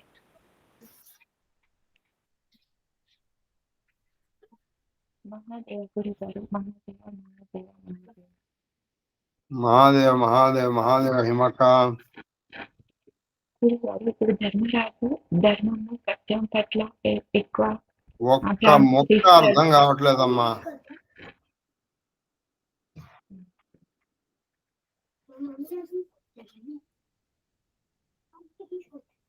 నేను నీ గొంతు విని మహమక్క అని అనుకున్నాను. మళ్ళీ ఇంకొకసారి మహాదేవ మహాదేవ మహాదేవ మహాదేవ. మహాదేవ మహాదేవ మహాదేవ నాయన మౌద్గల్య.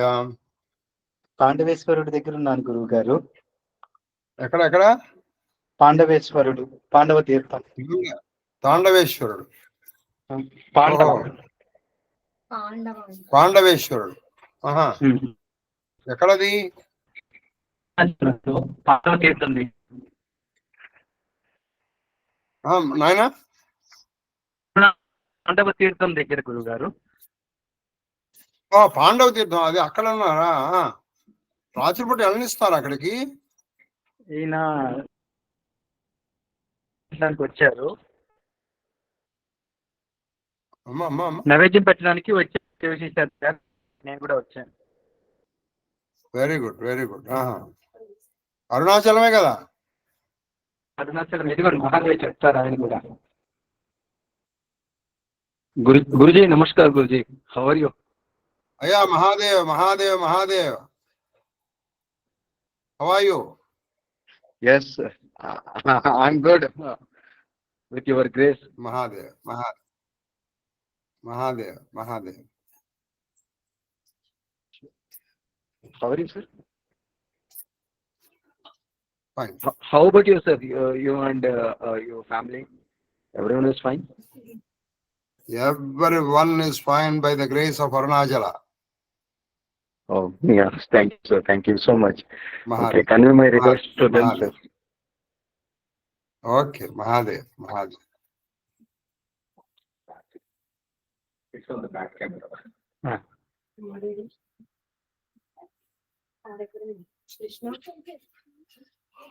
అమ్మా కృష్ణ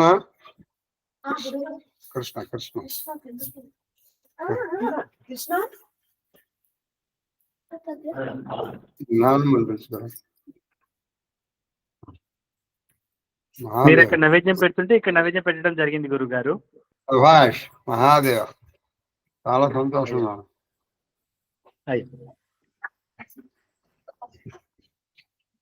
వీడియో పెట్టాను, ఇది వెరీ గుడ్. చూస్తాను. ఆఫ్ చేయనా? మహాదేవ్ మహాదేవ్. చూడండి ఆయన పాండవ తీర్థం, అందరూ చూడండి.